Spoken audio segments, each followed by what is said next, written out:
Podcast is intended for mature audiences.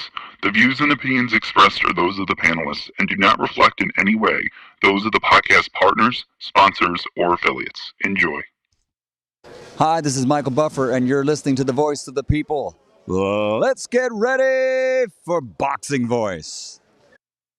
Every day I'm hustling, hustling, hustling, hustling, hustling, hustling, hustling, hustling, hustling, hustling, hustling. Every day I'm hustling, every day I'm hustling, every day I'm hustling, every day I'm hustling, every day I'm hustling, every day. Sky's the limit, baby. BoxingVoice.com. We don't fight for rings and stuff like that. I took my L and I bounced back.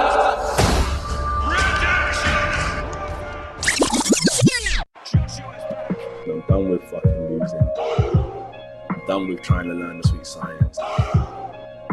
It's war. It's just straight war. BoxingVoice.com.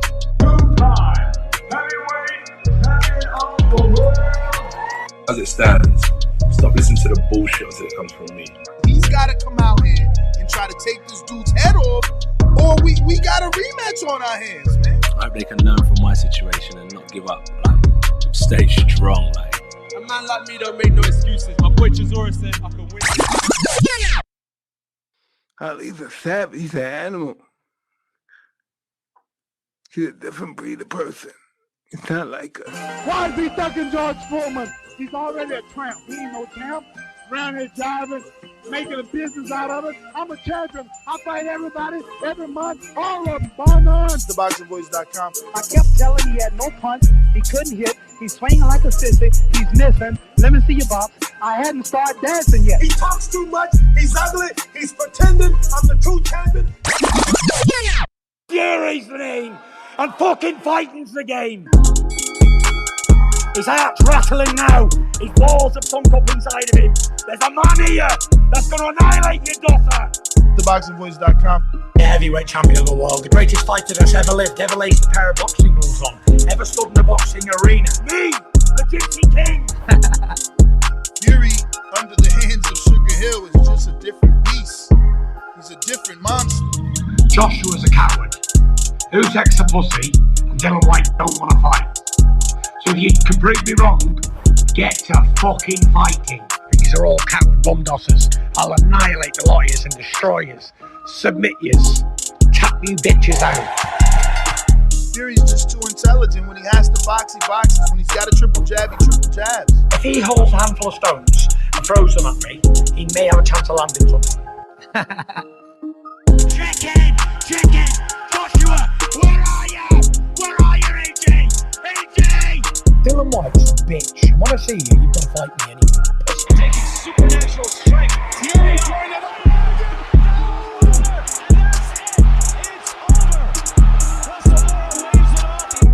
STS Promotions. I'm going to smash your face in too. There's not one thing you can do about it. What up, what up, what up, what up? Good morning, TBV, and welcome back to another edition of the Boxing Voice Radio. Today, we're going to be doing previews and predictions for this weekend's big fight.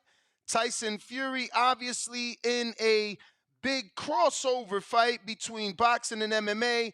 Not that a lot of our hardcore listeners care about that, but we should be caring about that undercard. That is quite a sexy undercard. It's been a long time since we had an all-out heavyweight affair. And, this undercard is mainly the reason I'm watching this exhibition, which is said to be a real fight between Tyson and Ngannou. But no title was on the line, just the lineal belt. So, take that how you want. I'm more interested in Fabio Wardley and David Adeleye on the undercard. I'm more interested in Joseph Parker, who will be taking on Simon Keane on the undercard. I'm more interested in the undercard. But I have certainly gotten myself excited for Tyson Fury. I've watched a lot of the shoulder content. They're doing a great job promoting the fight. I watched the face-off last night, And, he sat right in front of Ngannou and let him know that he's going to knock him down, or knock him out. He's going to walk him down behind some serious stiff jabs, and he's looking to do the 1-2, right hand to the face, put him out, put him to sleep. And when Ngannou said, bro, we can't believe anything you say. You're a playful type of guy. He said, look, I told Wilder I was going to fuck him up and I was going to knock him out in the second fight, didn't I? And he turned to Fram and asked, and Fram to say, yeah, you did. And I didn't believe you. And he's like, well, that's what I'm doing. So that has me a little bit intrigued. Like, is he going to go ahead and do this guy dirty? Show the world, like, this guy doesn't belong. This sport is the greatest sport. That sport is for dudes that like to run around on the floor. And I'm hoping that's what Tyson does. But I know that you're looking at my beautiful Jesus Ramos shirt and you're saying, damn, Ness, that shit looks fire. It does. But check out the back. Wait. So it's also a double side. For the price of a normal shirt, double-sided. You know that costs more when they do extra printing and stuff like that. Shout out to Jesus Ramos, El Mono. Shout out to FTWR brand, where most of the shirts I wear come from. Most of the shirts I have, you can getting 15% off. Going to FTWR, not only do you get 15% off TBV's merch because you're a listener of the greatest show on earth, you also get 15% off all of the merch that's there, whether it be your favorite fighter, a new guy, or TBV itself. You can definitely get 15% off using our link and our code. I'll get that exact code because sometimes it's TBV, sometimes it's the Boxing Voice. And what I mean by sometimes is different people we deal with. But this code is code the Boxing Voice. Code the Boxing Voice to get this beautiful Jesus Ramos shirt. Hopefully Jesus Ramos bounced back after the loss to Erickson Lubin. And congratulations to Lubin. I know he's holding feelings. He said, I don't know shit about boxing because I saw Ramos winning. His trainer no longer talks to me. It's crazy, this sport. You're better off just watching it in your house, not saying anything, the way these dudes catch feelings and shit. But this morning, we're looking for previews and predictions, to get more people upset and have more people not want to fuck with us because we didn't pick them or we did pick them. That's how it goes in this sport. The most masculine sport in the world, yet they're the most emotional creatures in the fucking world. And that's why they don't like me, because I tell the truth. Other people won't tell you that they're little crybabies and that they text you to tell you, you ain't shit, you picked against me, don't talk to me ever again. You'll never get an interview. Like, weird shit like that happens in this sport. That being said, let's get to the card. Yes, sir, let's get to the card. I will keep exposing these fraudulent people because it's sad. It's sad, Any other sport allows you to, pick a winner, pick a loser, laugh at the winner, laugh at the loser, gloat, celebrate, all that. Boxing is the only sport where you got to coddle a fighter. He's a fighter. He's a warrior. He's a gladiator. As soon as he loses, no, don't say anything bad. Don't do that. They're Mr. Sensitives after they lose. It's pretty strange. I don't know. We need some psychologists to get in their minds and understand that. How can you be so tough and want to fight and then all of a sudden cry? But let's get into the fight. So it's funny because the Tyson Fury fight isn't on BoxRec. So hopefully we can find the fight via Fabio Wardley. Or is BoxRec all right, like totally, ignoring the fight? I mean, the entire card. I'm lost. When I go to Fabio Wardley, he's also not listed on BoxRec. I don't know. I wonder if BoxRec is beefing with Frank Warren or something. It's so weird. But let's just go to, I guess, Frank Warren. He should have the fights on a nice little graphic image, right? Here we go. Shout out to Warren doing his job. I have no clue why BoxRec is disrespecting this card, but um, you got the main event, which will start, I guess, backwards, because save the best for last, right?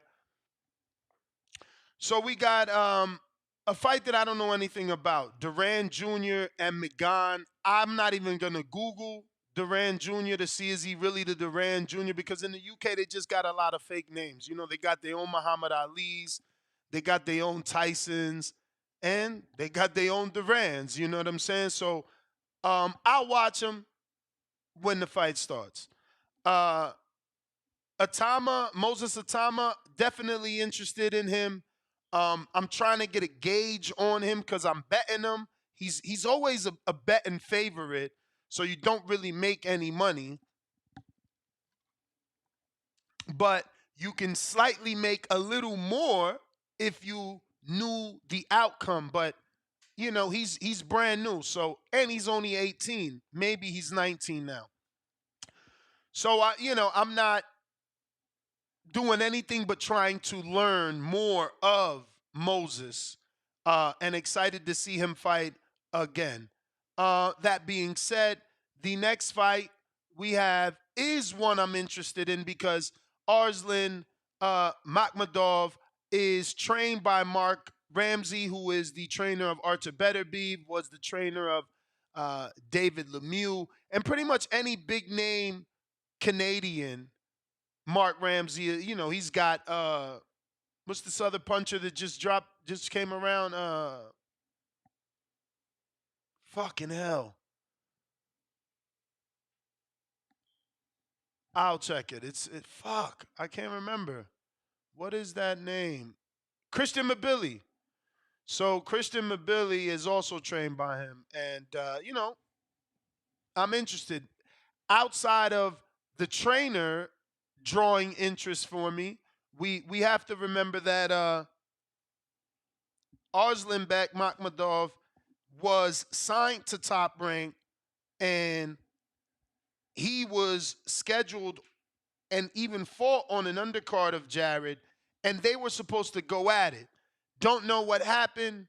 I'm pretty sure it's because Arslanbek didn't look good on that undercard.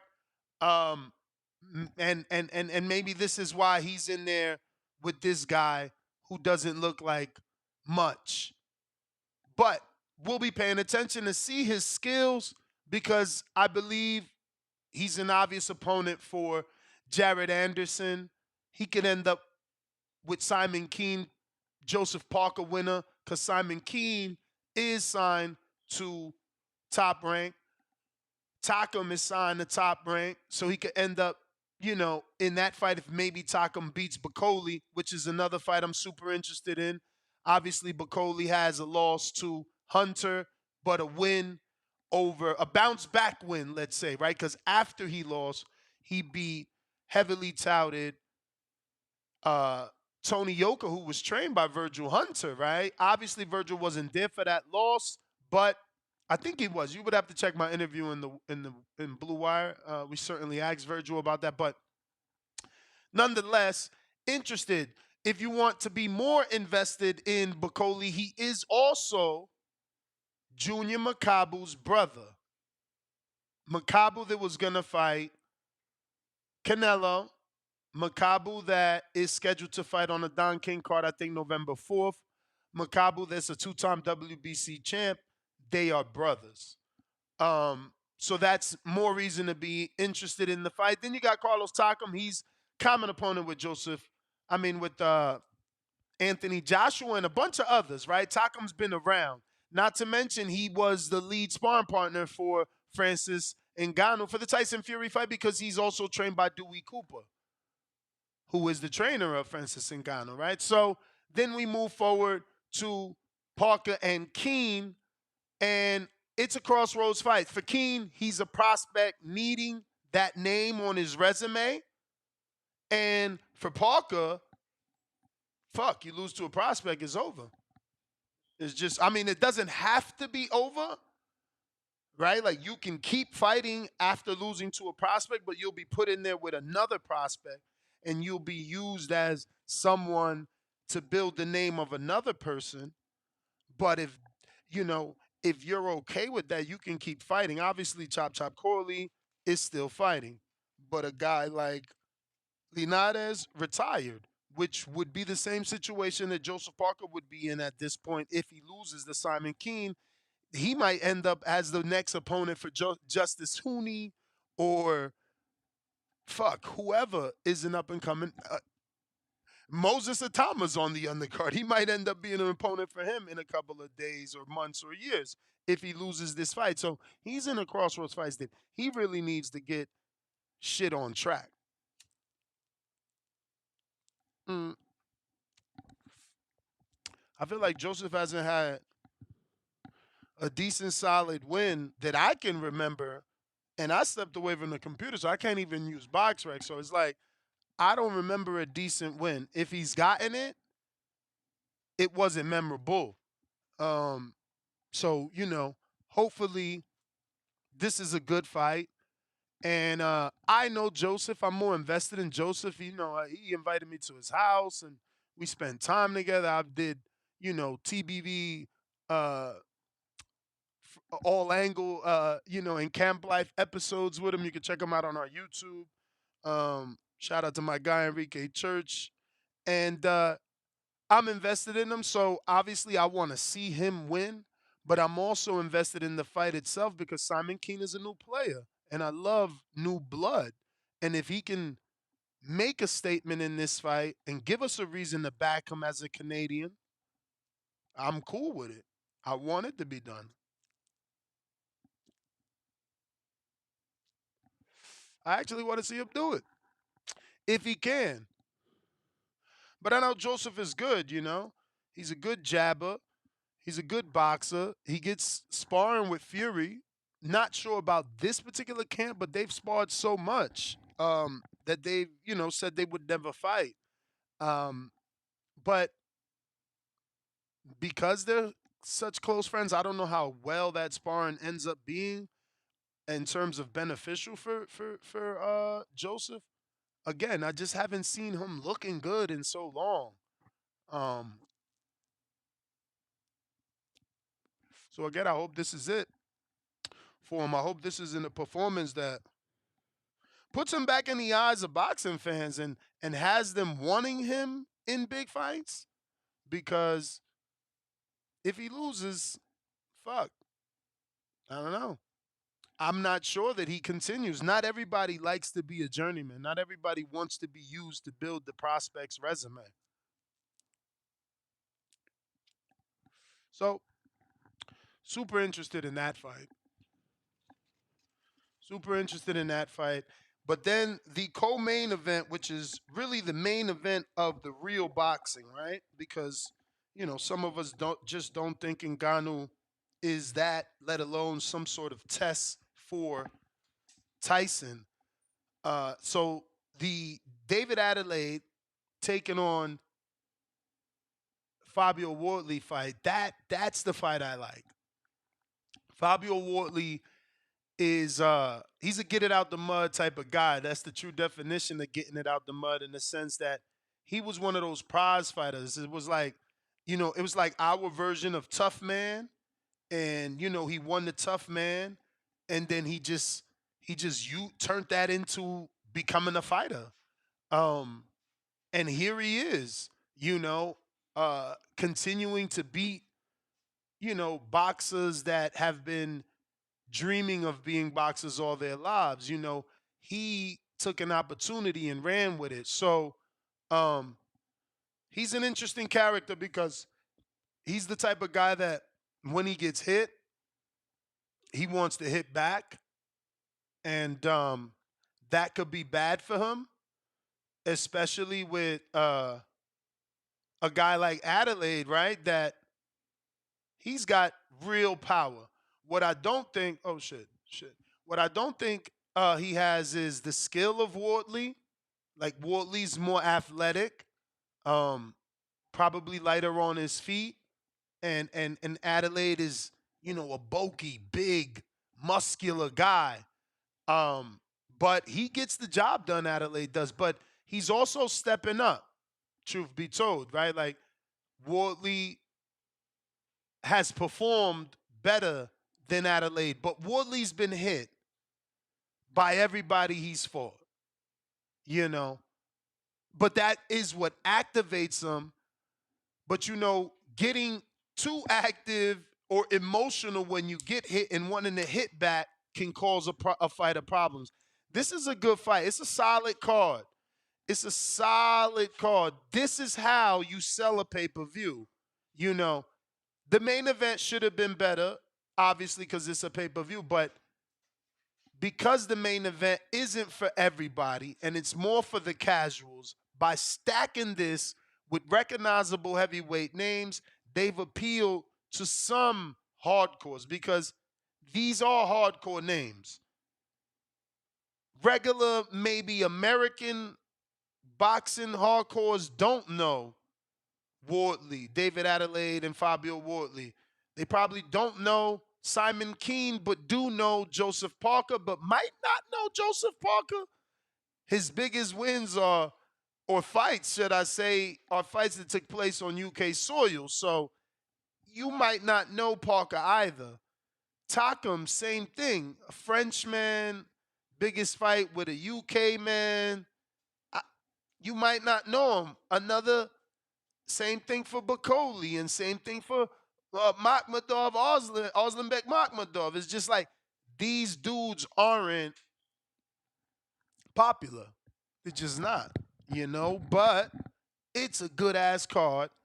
And if you pay attention, if you're American and you tune in on ESPN via pay-per-view, plus you will see some decent fights if that's what you want.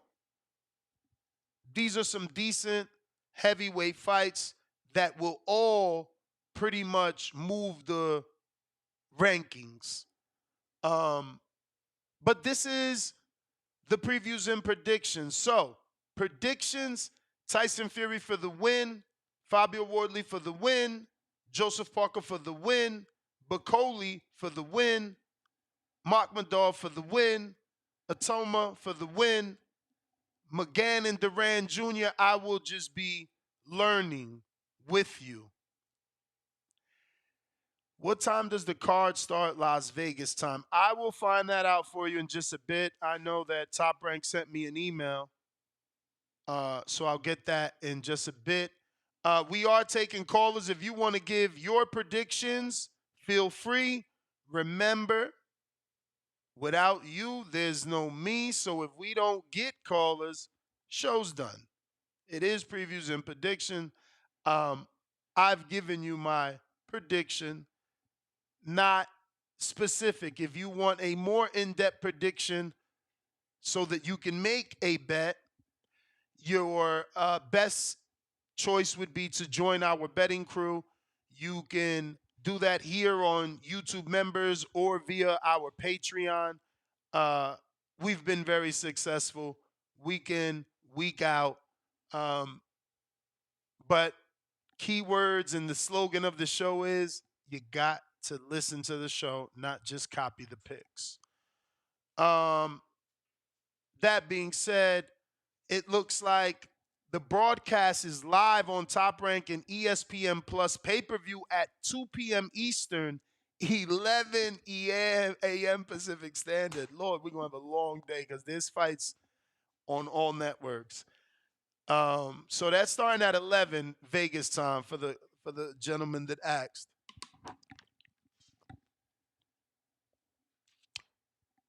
Excuse me. That is very early, bro. Fucking hell. I got to get the Hardin like 10:30 to set up and go live. And honestly, I don't want to miss none of these, bro. Maybe the first one, the Duran Jr., I don't really know that dude. So that one is probably okay to rewind. But, Fabio Wardley, 16-0, 15 KOs. David Adeleye, 12-0, 11 KOs. And this is what we love about the UK boxing scene. They don't do that funny shit. They don't tease you with the Keishawns and Frank Martins and Schofields for 20 years. These dudes actually fight before they win world titles. They not waiting. They not talking about when the money's right, because the money's always right, because why? They sell tickets over there. People actually care about the sport. So when Billy Joe fights James DeGale, these motherfuckers sell 13,000 and they 10-0 and 11-0. Look at Fabio Wardley, a fucking the equivalent of our tough man contest turned pro at 16-0, taking on a true boxer, true puncher that's 12-0. Like, America rarely sees this, you know what I mean? Simon Keane, he's 23-1, going in there with a vet. That's what you want to see. This is good matchmaking. Oslenbeck, I feel like they are sidestepping him because, like I said, his performance ain't look good. So maybe this is just one to get him out, because I never heard. Let me Google Junior Anthony Wright. Maybe I have heard of him and it's just his picture is not great. But I feel like this dude is going to be someone that's moving up in weight. He doesn't look like a heavyweight to me. But based off his box rec, yeah, look, I'm nasty. I'm fucking nasty. Look, based off his box rec, I was right. Fucker's a cruiserweight. And that's all we had was a headshot. But I could tell from his fucking headshot, homie wasn't a heavyweight. He started at cruiserweight. Let's see, did he go lower? Yes, he was a light heavyweight. Light heavyweight, moved up to cruiserweight. Now he's fighting at heavyweight. He's a journeyman. He's got 2 wins. Oh, shit. But let me see. Is this Brian? Okay, that is the Brian Howard that lost to a Jogba. So he got that win going for him. And remember, we know Brian Howard because he fucking Stone Cold Steve Austin, Negron. He got an upset knockout over Negron. So he beat Brian Howard. Okay, he beat Kobe too. This is a common opponent with my man's in Philly, left hook dude. What the fuck is his name? Joey DeVaco. Damn, man, he's going right in there off a loss versus Grug and Hovhannissian, who won versus my other man, fucking Polite Coffee, right there. See, this is all relative. I love clicking on a box rack that has meaning behind it. So we just go back to the original. And Junior Anthony White, not the greatest opponent for Oslenbeck because he's a cruiserweight moving up. So it's another soft touch. They just feeding him until they feed him to Jared. But yeah, phone lines is open if you want to call in. The number to call, 1425-569-5241. Tyrone the Great, salute with the $2 super chat. First super chat ever. He put 2 looking emojis. He says, I'm watching. Choose wisely. Remember, Tyrone the Great took it upon himself to write down everyone's preview and prediction, and then he will call back in on Sunday and let everyone know before I take calls who has to admit to their crow and who gets to celebrate. So shout out to Tyrone for taking us back to our roots, because we certainly were known for giving crow every week, and we want to get back to that.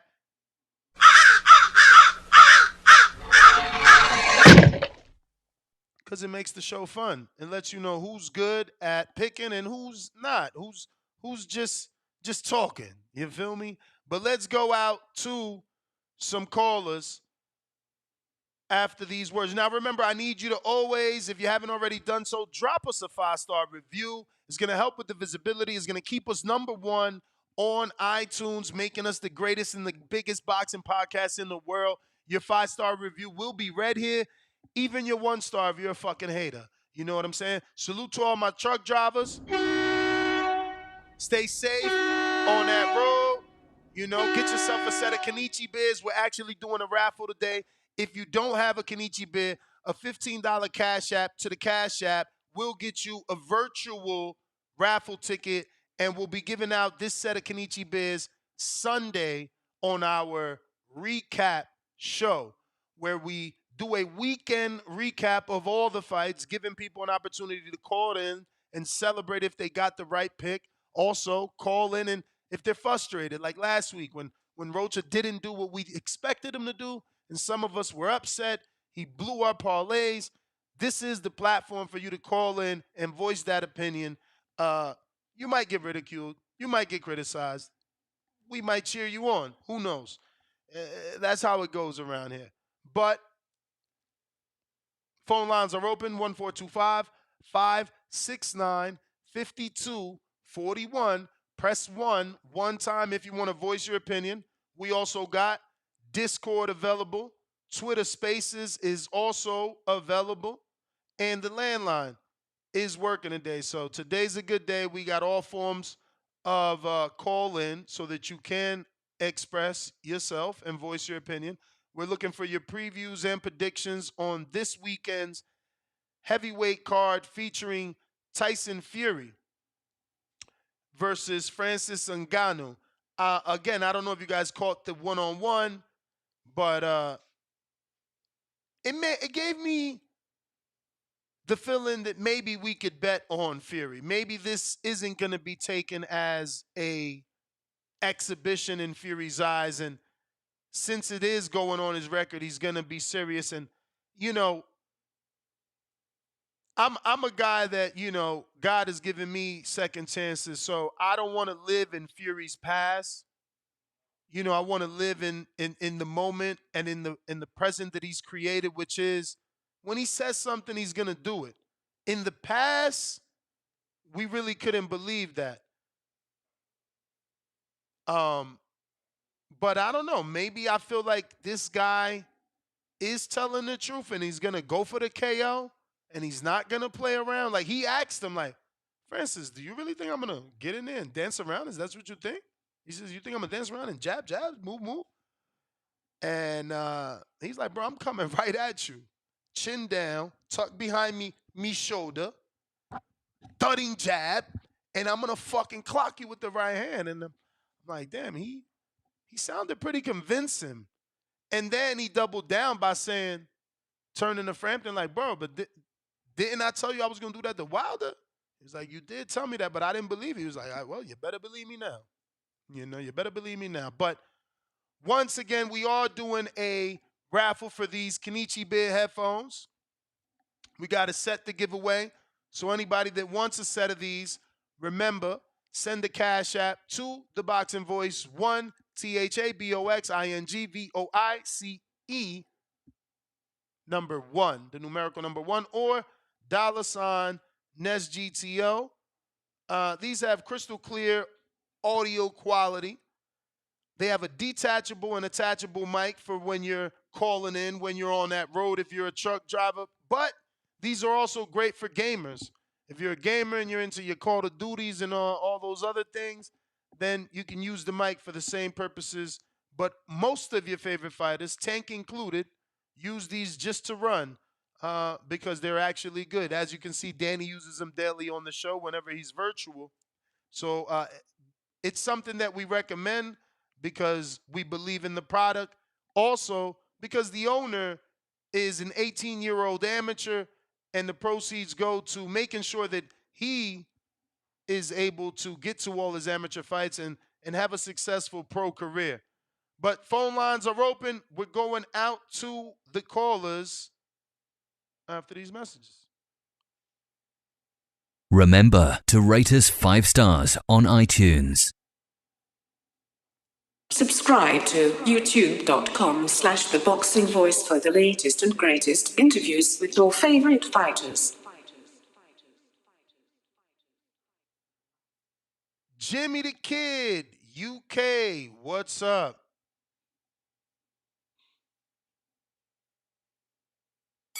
Yo. What up, Jimmy? You hear me? Yes, sir. How are you? I'm good. And yourself? I'm good. So, this event this weekend, I agree with everything you said, except for the Wardley fight, where I think Wardley loses. Really? Because yeah, man, I was at the media representing the Boxing Voice for this event, and I think Wardley's scared. I think Wardley's scared. And I think Tyson Fury's going to take this fight extremely serious. But the media event was a bit of a circus. I feel like a lot of you guys, I've been doing so much research, and I feel like a lot of people have taken too much into the press conference, right? Like everything I'm reading, listening to, seeing, everyone is like, "Oh, Wardley looks a bit shaken from the press conference. Oh, Wardley mentally lost the press conference. Wardley is is thinking about the fact that he got knocked down in the press conference."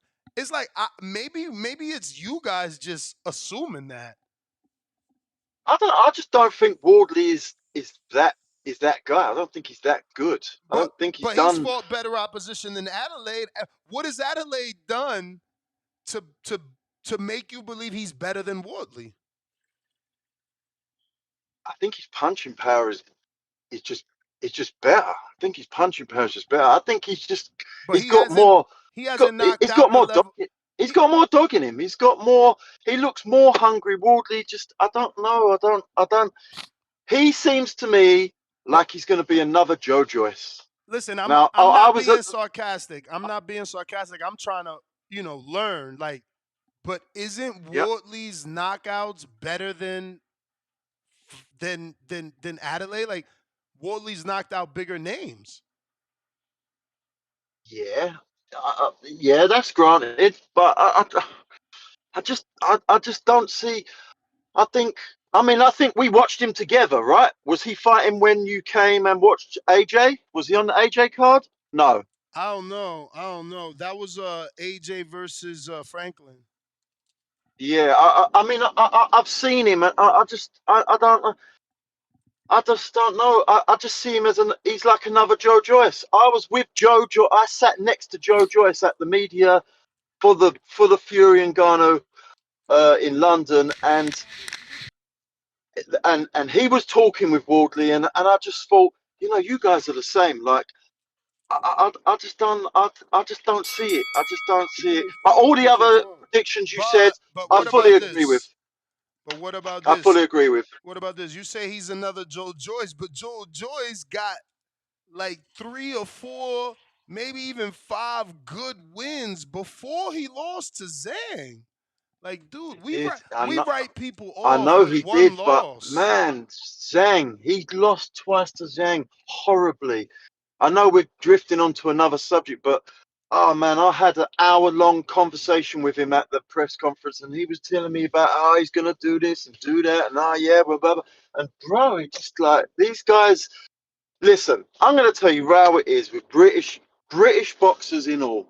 Until you go to the States and you fight an American fighter or a Mexican fighter, can't really talk about world-class boxing. And that's just facts. That is facts. AJ tried it. Look what happened to him. Tyson Fury did it. And, okay, some say he lost the first fight with Wilder. I'm telling you. And, Billy Joe came to America to fight Canelo. These guys, they go up against someone outside of the UK and that's it. It's game over for them. I know the Wardley fight is in the UK. That's different. That's different. Well, all these fights are in RADA, so it ain't gonna be in the UK, but it's under the BBSC. Yeah, which I was going to be flying out for the Boxing Voice to go out there, but because of what's going on in the Middle East, I decided against this. Not that I'm really up for this exhibition kind of fight. I know it's not exhibition; it's an actual fight. But Tyson Fury's playing with us a little bit with his fights. I mean, who wants to see him fight an MMA guy? Not me. I'm a hardcore boxing fan. I ain't interested in no exhibition fights with no MMA guys. Rolling around on the floor for me ain't no thing. But, it is what it is. We've got the Usyk fight coming up, and that's going to be out in Saudi. We'll see from there. I mean, I think the Ngannou fight, Fury don't go more than 5 rounds. I think he just plays with him. Ngannou looks terrible. Absolutely terrible. I've seen all the sparring videos. Even at the press conference, he looked awful. It's It's just laughable. But hey, here's what it is. I want to take up none of your time, so thank you a lot, and everybody subscribe Thank you, and like the champ. page. Thank you. Keep fighting a Thank good you, fight brother. out there. Yeah, man. Just for people, keep in mind. Let's keep this answer for your question to boxing. If you're a boxer, you don't call out the bottom. Right? What does that mean? What are you talking about? Call out the bottom. Be specific. Well, if I'm Navarrete, I'm not calling out, no disrespect to Treese. What's the guy's name? Oh my God, Albert Bell. Albert Bell. I'm not calling out. I'm Navarrete. I'm calling out Shakur. I'm calling out Devin. I'm calling out Tank. So my friend Abel, I hope that answered your question. We got Hardcore Dub. Yo, how the audio? Straight on Discord, A-Rod. He said it's fine with C Dub, right? You hear me fine? Yeah, I can hear you. On Twitter, it was crazy. Uh, Twitter was sounding like it was far away, like in the mountain or some shit. Really? Yeah. So I came over to Discord. I like Twitter quality myself, but yeah, I had came over here because James it was Benitez, give me a text on how it sounds so I could, handle that if it needs to be done. yeah, I had put it in the champ. chat too. So, I was trying to look out, we look out for the quality of the show. For sure. Shout out Appreciate TBV. you. Smash that like button, it's free. Do something with yourself. This hardcore shit, man. People may, it got a very casual main card, but like you said, the undercard is very, very hardcore. I don't know what my man said that who he said looked like Joe Joyce. Wardley? No, not look. He said he thinks Wardley is Joe Joyce, meaning he's gonna get, to the level of Joe Joyce. And what's wrong with that? That's what I said. How many good wins does Joe Joyce have? Boxing fans are the best, aren't they? Like I keep telling you, it's the boxing fans. It's him. That's what we talking about. And I gotta get on YouTube, man. How? Why do we not need Park, I see what you're saying. People don't like to be a gatekeeper or a journeyman. Yeah. But hey, we should encourage. We're not gonna. We just don't need to say. We just need to watch what we say when we speak so negative about it. But I tried not to. I said, I said, this is a crossroads fight. Right. If Joseph Parker don't lose, he may retire. It's up to him if he wants to have a career like Chop Chop Corley. Or Gamboa. Or Gamboa. Either or. But you still being used for your name to build the next young fighter. And ain't that's what we missing a lot these days? That's what we need. That's what we need. We need more journeymen. We need more names like that. We're not hoping for it, but if you lose, we hope you continue fighting and hope you continue building names for us. Hope you continue putting the ladder down for the young guys that's coming up to help build their names. That's what they did in the past, So like Gamboa, like the Linares, Linares could have been retired. He helped out Devin. He helped out, but I can see where you can say that was on another level. Maybe that was for Devin versus Linares. That wasn't for a belt, was it? Which Linares? Devin versus Linares. Was I don't think that. For what do you? I think there was a mandatory. There was a challenge. Yeah, so there was championship level, but he still fought long enough and lost, and he wasn't a journeyman or a gatekeeper. But yeah, Gamboa was. So we need more Gamboas. We need more Gamboas, man. I think Bacoli is going to win. Talkham is tricky. Talkham can upset him, but I think Bacoli going to win. You say Parker is fighting somebody, a king. He's older than that guy's older than Parker. Yeah, but he's, fresher Oh, in the he's sense he ain't more got more the fresh. losses or had the toughest fight. Like he hasn't fought the level of opposition of Parker. Got you. Yeah, I think Parker's gonna take that one. He may stop him, but because Parker is, that level that's he right there. He can't beat the champions, but he's going to beat everybody before the champion. So he's there, and he'll get a champion's a tough fight. So anybody else that's not on that level, I don't see beating Parker. They just have to show me. I have to believe it. Parker is a good boxer. He just the championship level, he loses the fight. Yeah, but other than that, hey man, it is what it is with MMA. It shows people casual. If you say MMA and UFC is only rolling on the ground, man, watch. I implore you, I encourage you to and watch Max Holloway, and you're gonna see how casual you sound. Is no going on the ground in his fights. He's not trying to go on the ground. He feel that's what I'm trying to tell y'all to watch. If you're a boxing fan, watch. And I don't think Ngannou got a chance by any means. I mean, he got a puncher's chance, but it's very slim, about 0.7, some shit like that. But yeah, watch Max Holloway, man. Watch the strikers. They feel just like you all do. They don't want to go to the ground. So anybody that try to take them to the ground, they're trying to stand up real fast. Max Holloway, Conor McGregor. These are guys that ain't trying to stay on the ground. And there are many other names, but I just named those because those are people you all know, and that you can. It ain't no rolling around. The somebody they're trying to beat them may roll around because they don't want to stand up with them, but they're trying to get it back up. You know what I'm saying? So yeah, man, Max Holloway. Go check him out if you want to look at boxing and the MMA, and not somebody rolling around, as you would say. Shout out TBV. Smash that like button. It's free. Do something with yourself. Yeah, I'm not getting why Twitter's not fucking working because I certainly ran tests on it and we can hear audio coming from Twitter, right? I'm gonna just hopefully maybe I can do this.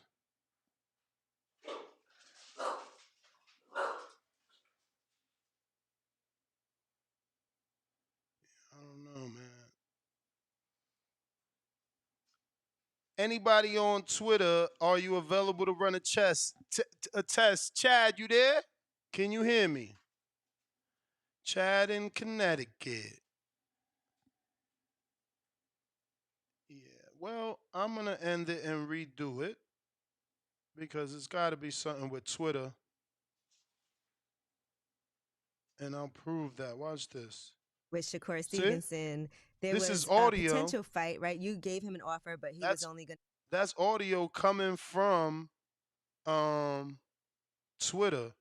So it has to be the spaces that is fucked up, but I'm gonna just try and do it again, do a new space. Hopefully that works. In the meantime, you can use our landline or you can use our Discord to call in and voice your opinion, make your prediction on today's show. We are looking for your previews and predictions for this weekend's fights. Tyson Fury versus Francis Ngannou. Then you have Fabio Wardley taking on David Adeleye in a great domestic battle. You got Joseph Parker on his comeback. Hopefully, he can stay in position. And a bunch of other great fights. The Martin Bacoli fight is a good fight versus Takam. And you got some young fighters getting some shine as well. This afternoon, we'll have Paul Crow and Vito Minilecki. They're both training with Houston's own Ronnie Shields.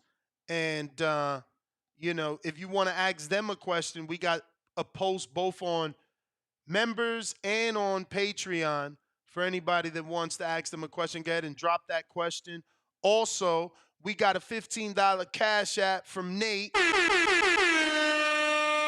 who sent his 15 for the Kenichi Biz. Remember, we're going to be giving out a set. We're doing a raffle. You can purchase a virtual raffle ticket to be in the raffle to win these Kenichi Biz on Sunday after this weekend's fights.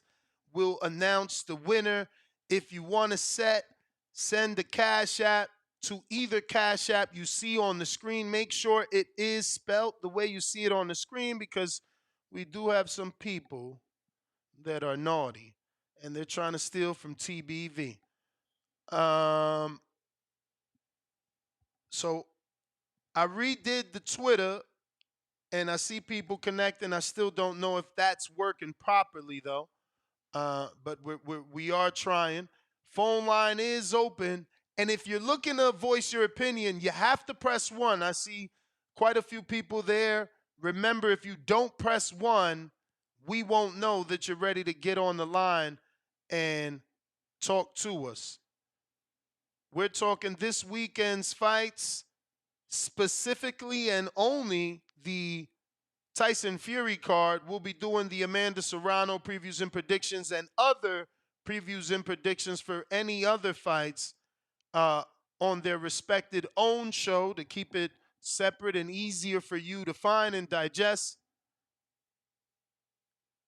Says host on X has no sound.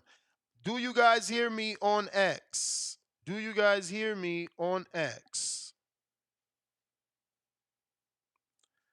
We got a bunch of people joining, but no one has said that they hear me. Does anyone hear me? The audio is out, man. I can't hear anything. Well, I don't know. It's got to be a fucking Twitter thing, bro. I've already disconnected, reconnected a million times.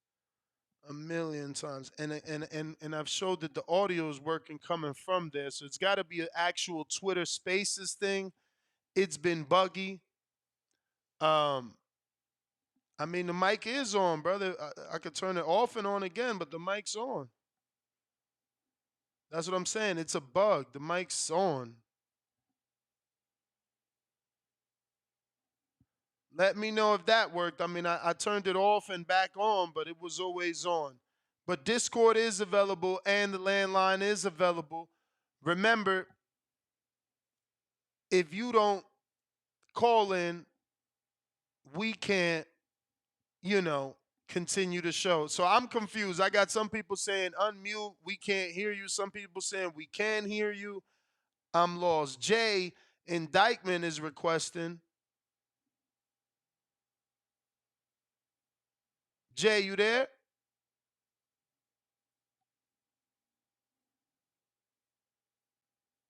Jay. All right, hold on, Jay. Jay got his show playing in the back.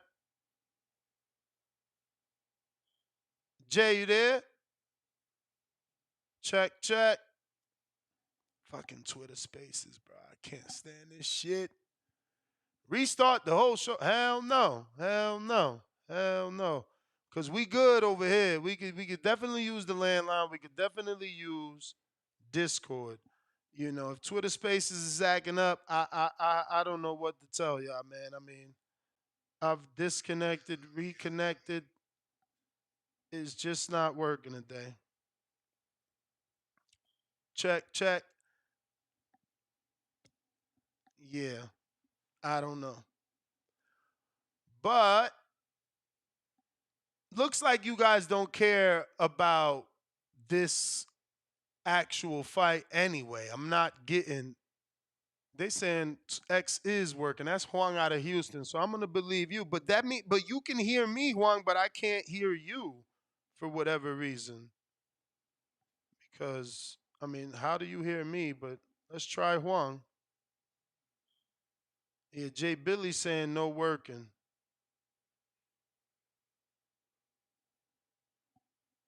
Yeah, it's not working. Don't know. But we got Treese in Toledo, Ohio. What's up? Talk to us. What up, though? What up? Shit. Just this topic. I hear you keep. I had to call back in. Every time I hear this shit, like I say, it's the closest we gonna come to the heavyweight tournament and shit like this here. You feel me? I like it when we get cards like this that focus on one specific weight class. You feel me? I don't know how you be feeling about that, but when the card is focused on one weight class, I fuck with it because it seems like we get movement in that weight class and we can start setting up fights. You feel me? To get the shit to move along. And I like to see it at the heavyweight because it's like that shit's stagnant. They need it. Everybody who at the top there is older. You feel me? They about to phase out sooner or later. But hey, I heard you talking about they feeding Arslan and feeding the Jared, but don't nobody want that Arslan motherfucker, bro. Like I told you, I seen him in the city, bro. He looked like shit. I don't want no parts of that. He looked like he be doing more wrestling than boxing, bro. I'm cool on that. We looking at that Carlos Takam character. We looking at him, Joseph Parker. If he can get him a good dub, that'd be a win. You feel me? Send this over to the UK with Buddy, with your man, the Wardley now. We gonna see what he's talking about. Even I'm hearing niggas from the UK not even picking him. They not fucking with him in this zone. You feel me? In this zone, whatnot. So I don't know. I don't know what to feel about the Wardley guy. I'm gonna check him out though. Hopefully he don't get his shit knocked loose. You feel me? And he make a good prospect for Jared or something. Because yeah, we do need to start building that international profile for sure. Especially since it seemed like we the next great hope here in America on the heavyweight side. Hell, the only great hope here in America on the heavyweight side. But shit. Hey, Ness. Holla. I got a question for you. You got this year, I know they be doing awards and shit like this here. I know fuck around got these awards coming up with like these fights of the year and prospects of the year and fighter of the year and all that good shit. I was wondering, like, who you got nominated for like I ain't gonna hold you. Tim Tszyu, that motherfucker, as bad as it hurt to say, bro, Tim Tszyu looking like he's front runner for fighter of the year, bro. He the only one who's been he active. Fighting. He active. He active. Fighting. He won him a strap. Yeah, got him a strap, defended the strap. And then he looking like he about to set up some action with Bud. So I ain't gonna hold you. He looking front runner for fighter of the year for me. But I was just wondering, just out of curiosity, I was just wondering what you think about prospects of the year, fighter of the year, shit like that. We usually do polls and let our community vote, and then we present those fighters that the community voted for awards for those types of things. Okay. Say less. Well, I gotta say this is my first year fucking with TBV, but I'm fucking with y'all. So shout out TBV, shout out Toledo, Ohio. Y'all know what the fuck going on. Y'all be cool. Appreciate you, champ. Appreciate you.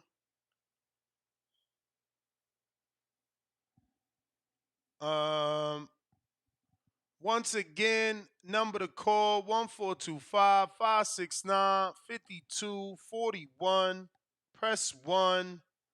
I think this is Keem the Dream, but he ain't calling in so long. I gotta double check.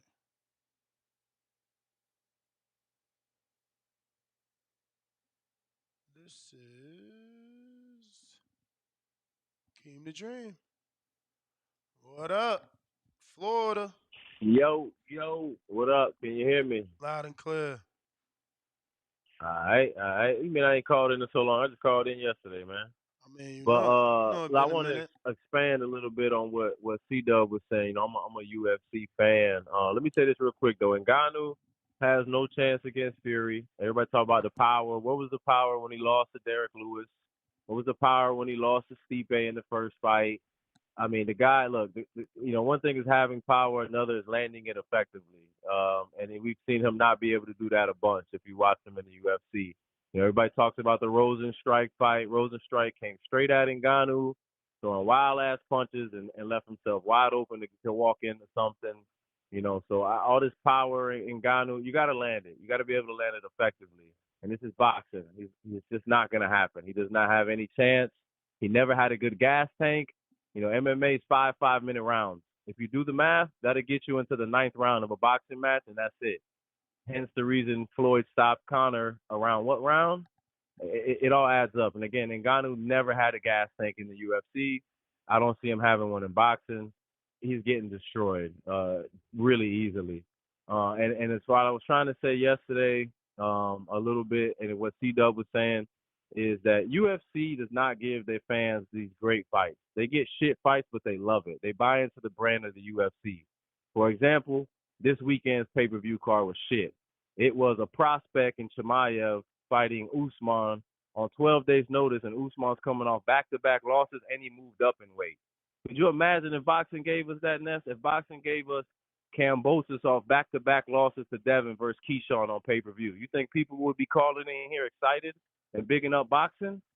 No, they would be shitting on that fight. But UFC fans love it. They calling in here saying, man, I had to watch UFC this weekend because boxing ain't give me nothing. Meanwhile, that's what they watching is a prospect versus a guy coming off back-to-back losses.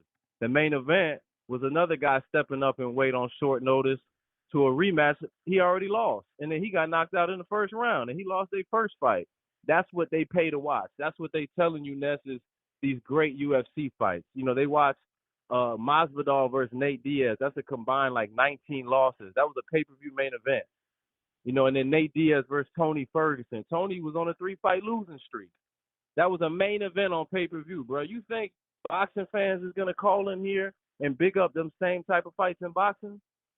They're not going to do it. Like, they're going to shit all over it, but yet they'll say UFC is giving their fans what they want. Dana White is giving the fights that they want. No, he's giving them shit, and they love it. It's actually pretty pathetic. Most UFC fights are shit. It's just the fans love it. You know, Dustin Poirier versus Justin Gaethje. That's a rematch from years ago, pay-per-view main event. And UFC fans are going to say, oh, these are great fights. They're really not. They're really not. They're not getting better quality fights in boxing. It's just the fans. They buy into the UFC. They buy into the brand. They love whatever the fuck they get, and they big it up. And I envy that because in boxing, we don't do that.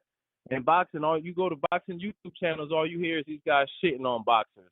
But you go listen to MMA channels, and they big up every fighter. I ain't never heard Joe Rogan say an MMA fighter shit. He bigs up every fighter, how good they are, you know. So I envy that when it comes to UFC. But the truth is, they're not getting anything better than we getting. You know, I listen to guys want Earl and Bud. We get Earl and Bud, and then they say the undercard is shit, so I ain't buying it. It's like boxing wants to look for a reason to shit on everything, and it's really ridiculous. We get good fights in boxing, and you know, it's I think better than UFC, but it is what it is. You know, until boxing fans and the people that are boxing pundits that speak on boxing actually start buying into it and realizing we're getting, you know, good fights and stop shitting on everybody because they lost one fight or they lost 2 fights. Like, look at Ngannou. All these MMA fans love Ngannou. I just told you he got his ass whooped by Derek Lewis. He got his ass whooped by Stipe, but they don't bring that up. They just tell you how he's so powerful and so strong and he knocked out Rosenstrike. You know what I'm saying? Like, in reality, he was ducking John Jones. Like, let's just keep it a buck. But yeah, he can come to boxing and make more money than he's ever made in UFC, and these UFC fans are loving it. You know, same with Conor McGregor and everybody else. So, you know, UFC does not give the fans the greatest fucking fights at all. I think boxing gets better fights. People just shit on them. And as far as this weekend, you know, shout out to Amanda Serrano fighting Friday, making history right here in Orlando. I'm going to try to be in the building for that. And, yeah, I got Fury demolishing Ngannou, bro. Easy work. He's got no chance, not even a puncher's chance. Like, I'm sorry. I've seen him neutralized in his own sport. What the fuck makes you think he's coming to our sport to fight the best? Like, it's just not going to happen. He's getting stopped. And that's all I got, bro. Appreciate you. Appreciate you, champ. Phone lines is open 1425-569-5241. Press 1 time. We got CT's finest. What up? Cliff in Connecticut. Cliff. Yo. What up, bro? I didn't even, hold on, I got this shit playing in the other.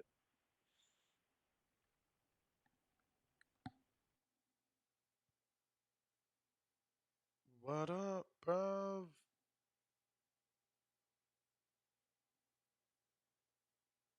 I was, you know. See, that shit working. I don't know. It got to be an X Spaces thing. Y'all just heard, Devin. That was via Twitter. I'm going to try one more time to set up another Twitter Spaces. Frickin' hell. Cliff, is you there? Oh, Cliff dropped off on us. Cliff done dropped off on us. We going out to SDX Renzi. What up?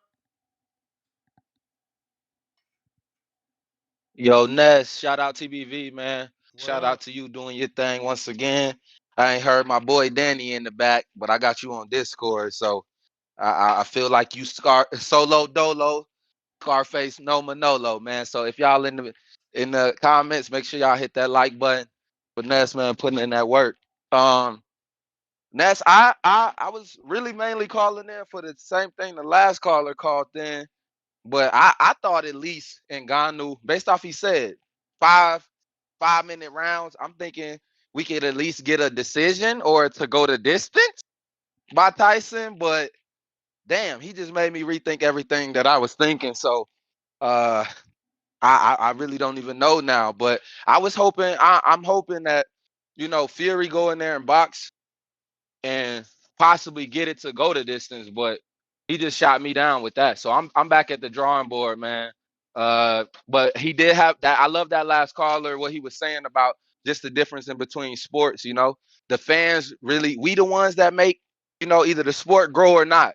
You feel me? If we shit on fighters, they don't want to fight. You feel me? If the promoters putting cards together and we don't like it, then we get less fights. You feel me? So at the end of the day, the best thing for the sport and us to grow is that, like he said, buy into it, buy these pay-per-views, support these fighters, up the fighters, and so that we can get more fights and keep the sport growing. If we don't do that, we gonna continue to lose boxing at an incredible rate. So I think, like you said, crossover fights, to me personally, I think this is good for the sport. I even like the thing that we seen this past weekend uh with the Misfits card and stuff like that. I think things like this will help the sport to continue to grow.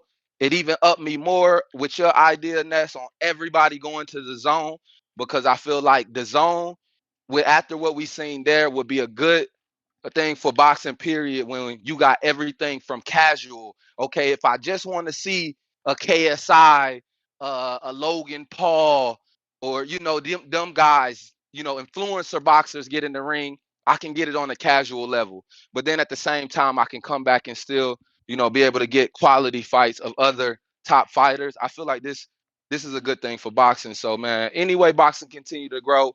Anyway, we can continue to get good fights. I'm for it. That's my call, Ness. I'm gonna keep rocking out. Keep doing what you're doing. If y'all in the comments, make sure y'all hit that like button. If you haven't already, subscribe to that Patreon or YouTube members on the champ level. That betting show coming up.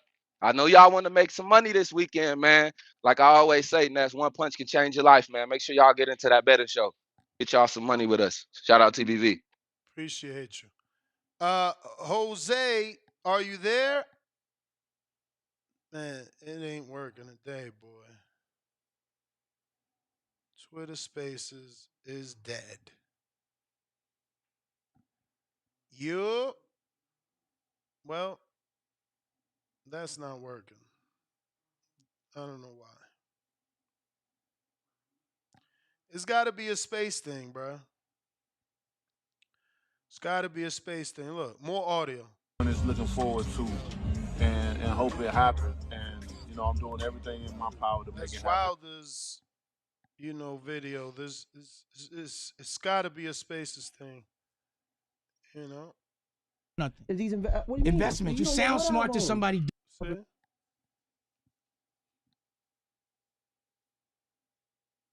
But it's all good. We got the phone lines open. We going out to Rob in Vegas. What is up?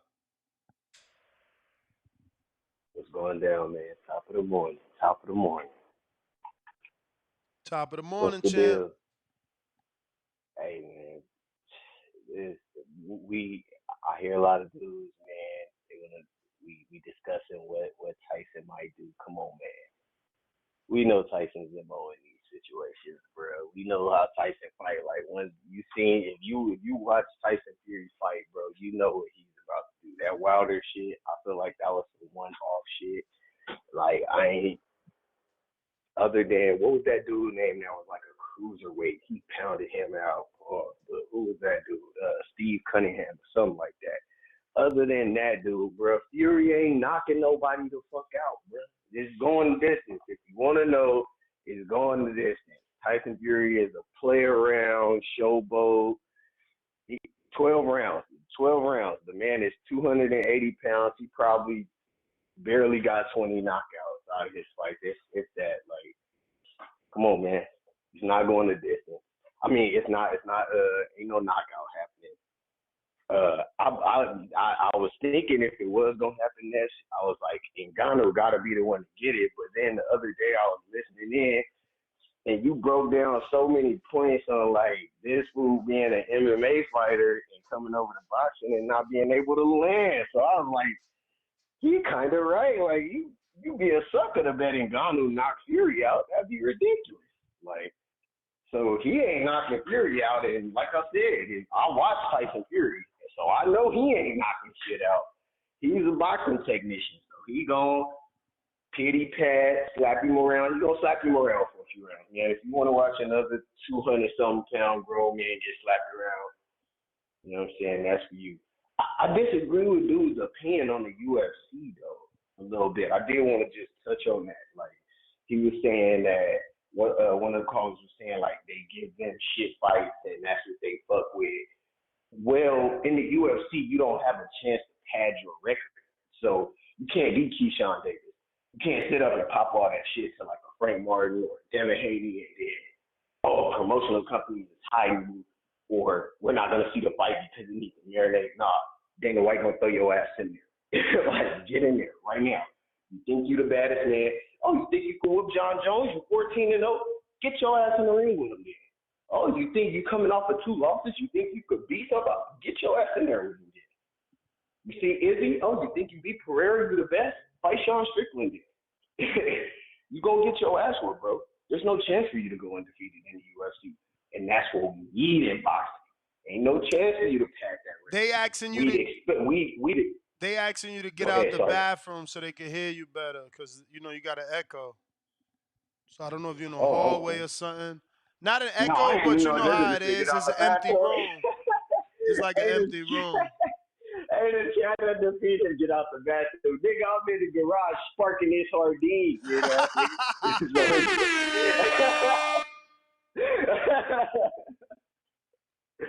But anyway, though, yeah, man, that goddamn, you ain't no chance to pad your record, man, in the UFC. So that's a little more of what we clamor for in boxing. We wouldn't be on dudes' cases about losing if they were fighting the people we wanted them to fight, and then we had a chance to watch them come back. A big part of me watching boxing with my uncle was, if somebody lost, we get to see what they do when they come back. It ain't about how many times you fall, it's about how many times you pick yourself back up. So we be a lot more receptive to that type of stuff. If dudes was a lot more willing to just kind of stand up, take your L, hold your L. You gotta argue with dudes all day about this boxing stuff because they don't want to hold their L. They'll counterpunch in 50 times because they don't want to hold the L. Like, if dudes just hold their L, man, it'll be all good. That's my call. I appreciate the time, as always. Appreciate you, Rob. If you're on our landline, now is the time to press 1. That's going to let me know you're ready to rock and roll. On Discord, we got Majid. Yo, what up? Everybody like the video, subscribe to the channel, join YouTube members and Patreon for some. Hey, Ness, I could get a quick rundown what they talking about because I heard some talking points, but I don't know if that was the topic of the show. Topic is the whole card. We're doing previews and predictions for the Tyson Fury and Ngannou card. There's all heavyweights on the undercard. That's pretty much it. We haven't gone off of that. Oh, okay. So I don't know shit about the undercard, so I guess I'm on my casual shit, this time. But shout out to them just doing an all heavyweight card anyway. I feel like that's the best way to kind of advertise future fights without spending any extra money because everybody in the arena and they get to see what the work look like, so yeah, that's what's up. Like last all heavyweight card I remember seeing was maybe that Eddie Hearn Sands of the Dune shit. But yeah, I feel like always need to do that. We got Boots fighting, let's get more welterweights on the undercard, that type shit. But I wanted to say shout out to King Bo Slice. He calling in passionate about what he believes. You know what I'm saying? When it ain't no good boxing, I might look at some MMA just because I like to watch fighting. I don't give a fuck if it's 2 dogs in the backyard. I'll watch that shit. You know what I'm saying? But yeah, I feel like Tyson Fury gonna beat his ass. You know, easy work, big ass dude, big ass muscles. You know that blood flow and that oxygen, major complications. He gonna get fucked up, but he could thank the sport of boxing, the boxing guys for the check he about to receive. You know what I'm saying? And really, the most interesting point about this shit is the people that they need to. You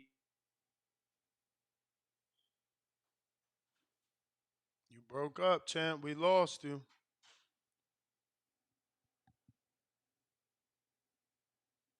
And he dropped.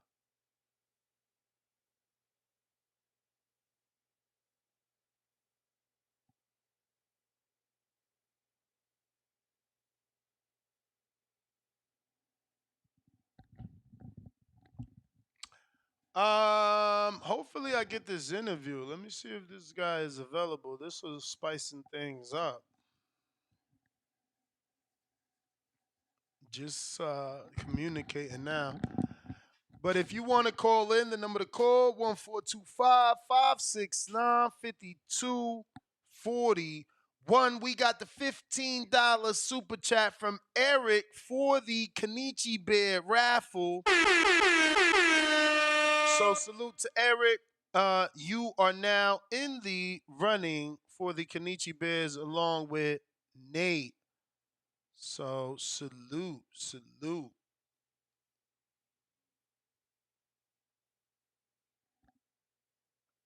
My man seen the message. Is he gonna say yes? Is he gonna say no? Waiting on this. In the meantime, you can call in. Let me double check here. Trees, do you got a count? I'll see you back on the line.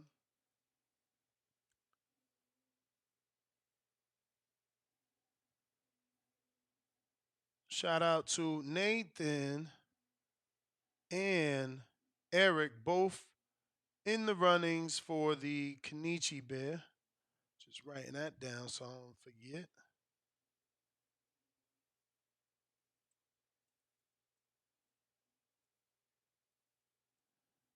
So I'm just trying to buy some time. I see you guys are whack and we ain't got no callers, but still trying to buy some time for this pretty fun guest. If we can get him. I mean, based off what he said, sounds like he's trying to bring some pain. I said, "Yo, you free for an interview?" He said, "You and me, heads up. Let's make moves, sir. I truly have some conversations to hash out with you in a professional manner." I don't want to tell you who it is because then we get excited for no fucking reason, right? But he seen my message 2 minutes. Oh, here we go. Are we ready? Could I send you this link?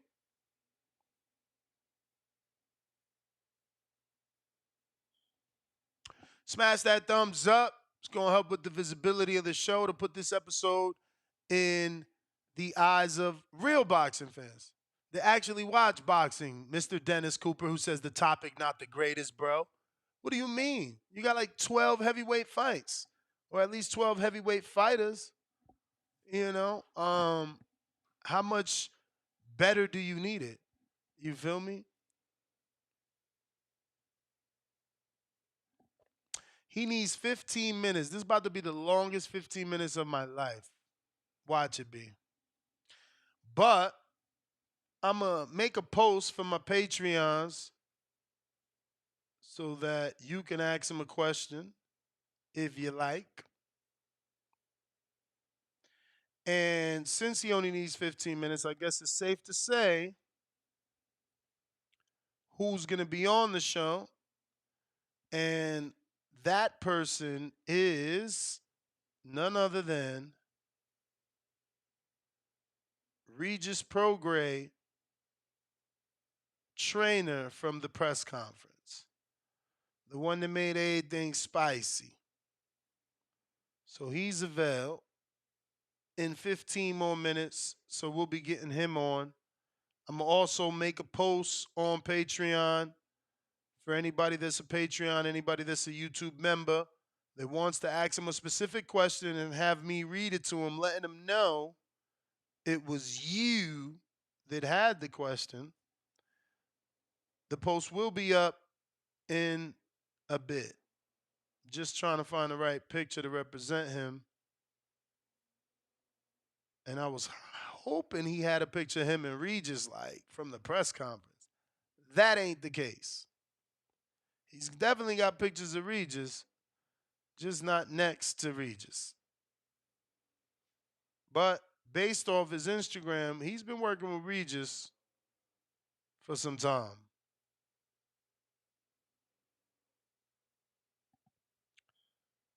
And I'm going to just pick anything now because, I mean, like, he's more posts his clients than he posts himself. It's going to be interesting to talk to him. He's certainly bodybuilding background based off this Insta.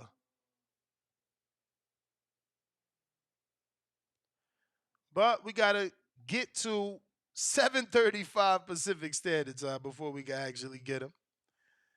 So bear with me for the rambling, but we're just trying to buy some time for Evans Tobler, who will be on the show in a matter of minutes. And once again, if you want to ask him a question, I will have a post on Patreon and YouTube members in a bit. Shout out to Alex Vega. Always working. Appreciate it. And the help. So we got our picture. Now we got to build our post, baby. But at least you guys get to ask a question, right? Cool. So we're just buying time. Like I said, Evans said he's going to be available in 15 minutes. That was at, 7:20. So we're hoping if everything goes well by 7:35 this morning, we should have him on the show. And, spice things up a bit.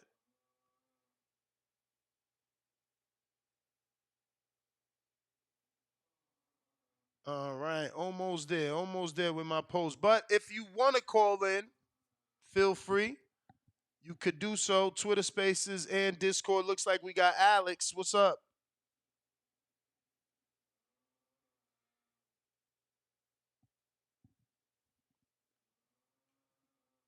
Adrian on the check-in. Alex disconnected. Yo, what up? Can you hear me? Perfect. All right, I just wanted to call in on the kind of piggyback off what Keem was saying about the stamina of guys who come from MMA. I work with these guys on their stand-up, strictly boxing, their punching, and trust me, their stamina for their sport is great. Their stamina for our sport is not that great. It is something they have to get used to. The pace of moving your feet, throwing punches, moving your head, all the movements that we do that are subtle, that are specific to our sport, they get tired quickly. And these are guys who probably have better tanks than Ngannou, these are guys who are in shape. And that's your height, 8 packs. You know what I mean? Like they train all day, every day. These are dudes who it's their job to train. Like I'm working with guys, they're not going to Home Depot during the day. They eat, sleep, and breathe training. And they make their living besides fighting by, training people to fight. So at the end of the day, like, yeah, that 25 minutes, that's a real thing. But also realize that the cardio in boxing is different than the cardio in striking in MMA. It's very different. And these guys tire out because it's two completely different types of cardio. So, I mean, I'm with a lot of the other people. Ngannou stands no chance. I'm going to be honest. I really don't even give the dude a puncher's chance. I think, he just you're going up against the best in our sport, one of the best heavyweights in the era. Come on, man. I think it's great that we're doing the marketing and that we're going to build this fight up and people are going to make money and hopefully it gets eyes on some of these other heavyweights who are coming up and highlights a division that is going to need highlighting for the people coming up. But let's just not get it twisted. It's just like Floyd McGregor. Yeah, They hyped it up so much. They sold it so well that people thought McGregor had a chance.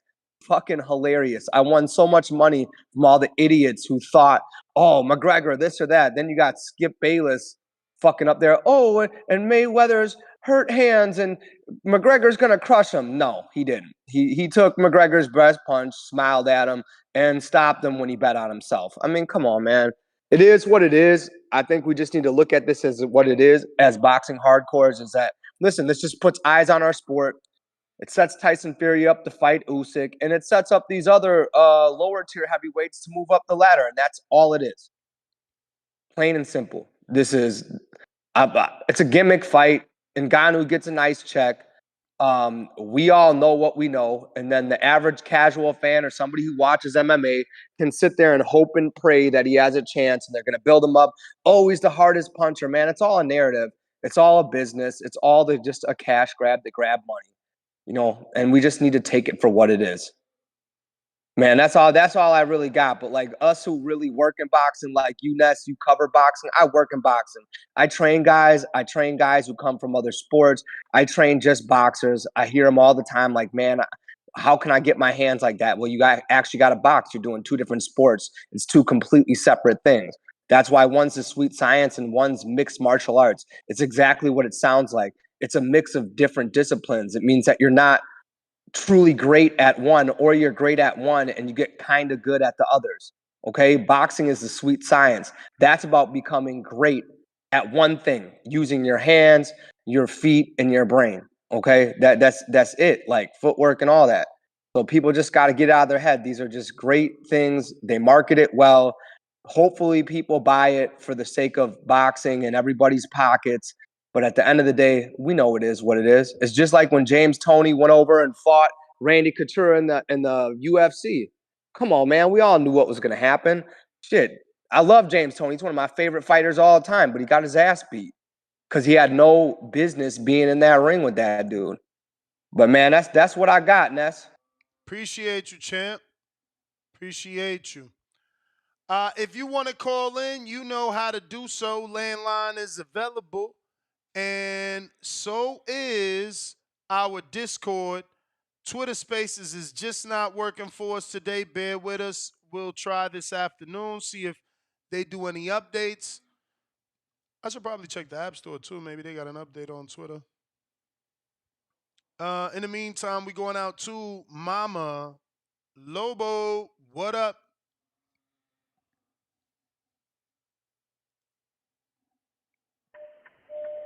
Okay, hold on. Buenos dias, Mama Lobo.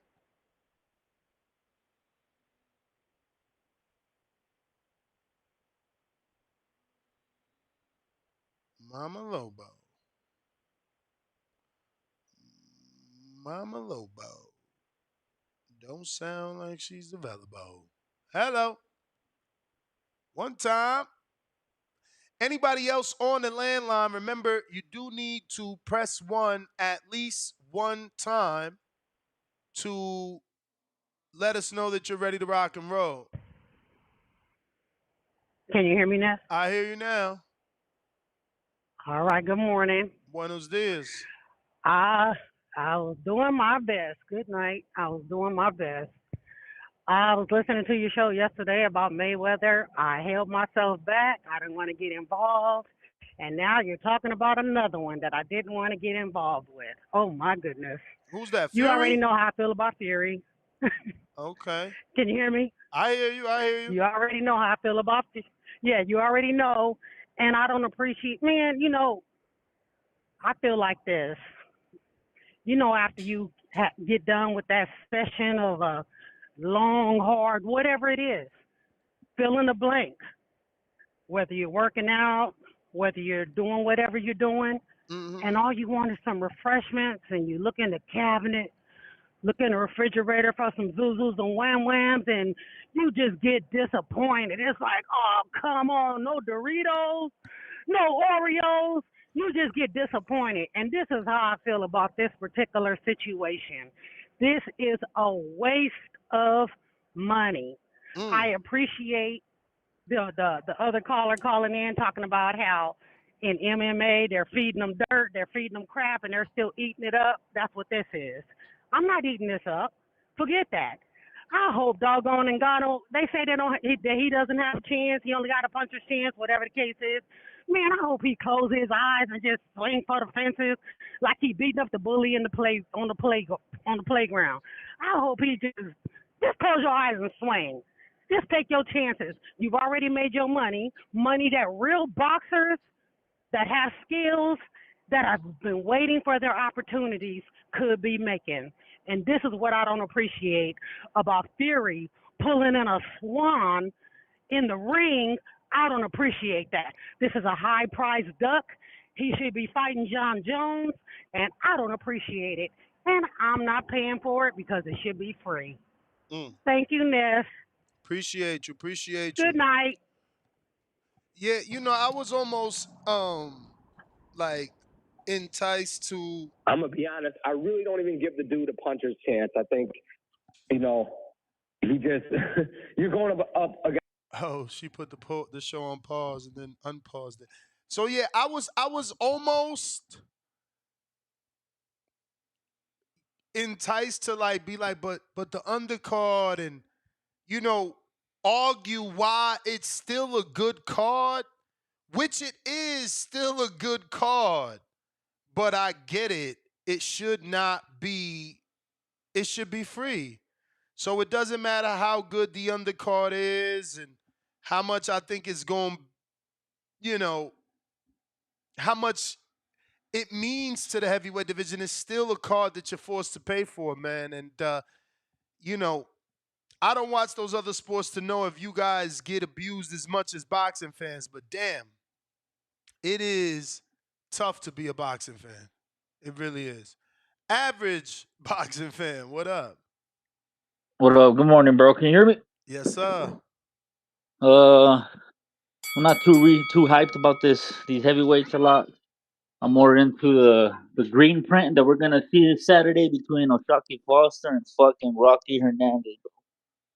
It's a good fight, but Oshaki is fucking going to enemy territory, bro. They're fighting in Mexico. I mean, it's This dude that he's Cancun, though. fighting, fucking, he's a come forward. He's not no Ray Vargas. He carries power. And outside of that, he's fighting in Mexico. What do you know about him, bro? I know he was in camp with Haney. He got him ready for Cambosos. Yeah, And he's from out here. He spars a lot out here. I know his manager. His manager is the same person that manages that girl Ibarra that McCaskill yeah, knocked out.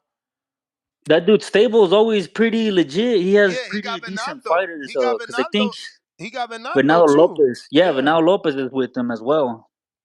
Yeah. And then I was watching some interviews at I know the kid got stopped I a think while back in the first I'm round. I'm pretty sure he got this kid Rocky training with K Karoma and with Coach Flick. The Yeah, I think trainers, he's done. both of He those. did some training with Robert as well. Robert, and then I was watching an interview he did, and he said Shakur had just called him too to get him ready for a fight. I don't know what fight. I don't know if he did go and get him ready for a fight. This was the interview that he did a couple months ago. And then he said Tio too. Tio was someone else that had contacted him for some sparring. So it's a really good fight. Oshaki's gonna have to pull up and fucking perform his ass off to win over there, bro. Cause if it's close, I can see an upset robbery wise. And on the Tyson and Ngannou, man, Ngannou, oh, that dude is. I give him 2-3 rounds to look decent. After that, he's gonna gas the fuck out, and Tyson shouldn't have a problem putting him out. Word. That's it, though. That's all I got for today, bro. Average boxing fan, you the man. Appreciate you. We got brand new caller in the 815, Illinois. What up?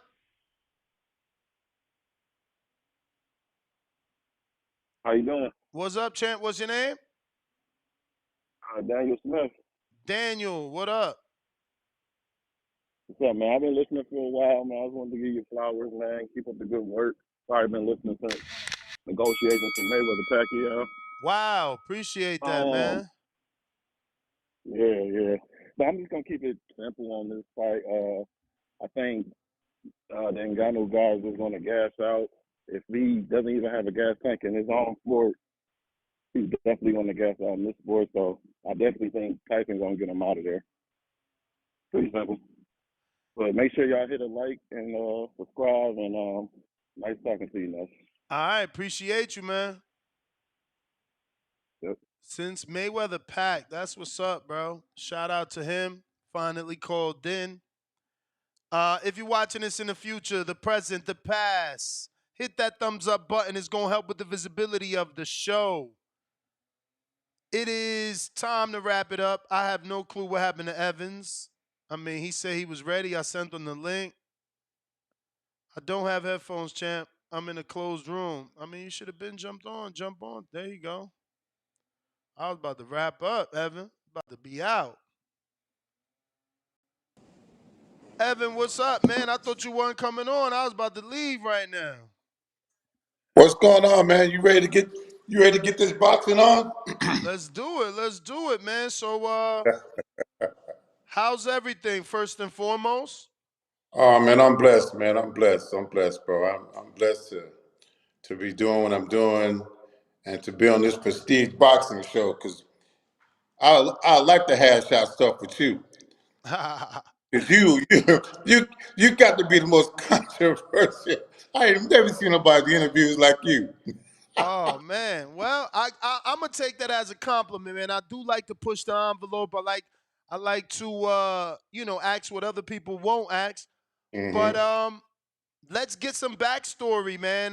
Let's give the people a little bit of backstory about you because to a lot of us, we just, you made an impression on us during that press conference. And, I drove all the way to Houston. I was in Regis's last camp. I had no clue that you were working with him. Oh, So, really? yeah, I even went to Oshaki's. I was in Oshaki camp, for his last fight. I was there with Jiffy and all of them with Trout. I went to Main Street. I went to Regis' house. I ain't see you. So I'm like, damn, who's this guy? And I'll be honest, you made the press conference. It would have been pretty lame had you not pushed the button. So I'm not one of the people that's mad at you. Right. I'm excited that you brought some life to it. But we do want to know a little bit about you.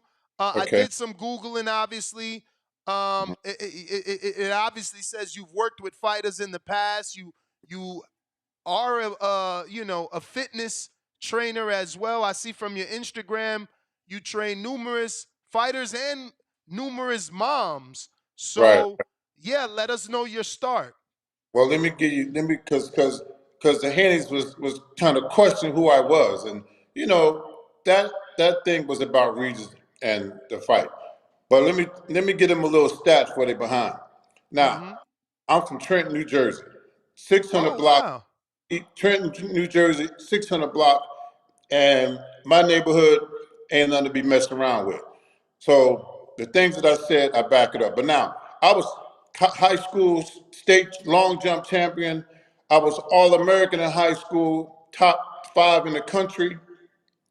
I was collegiate champion. I went to college in Puerto Rico where I was collegiate champion in the long jump.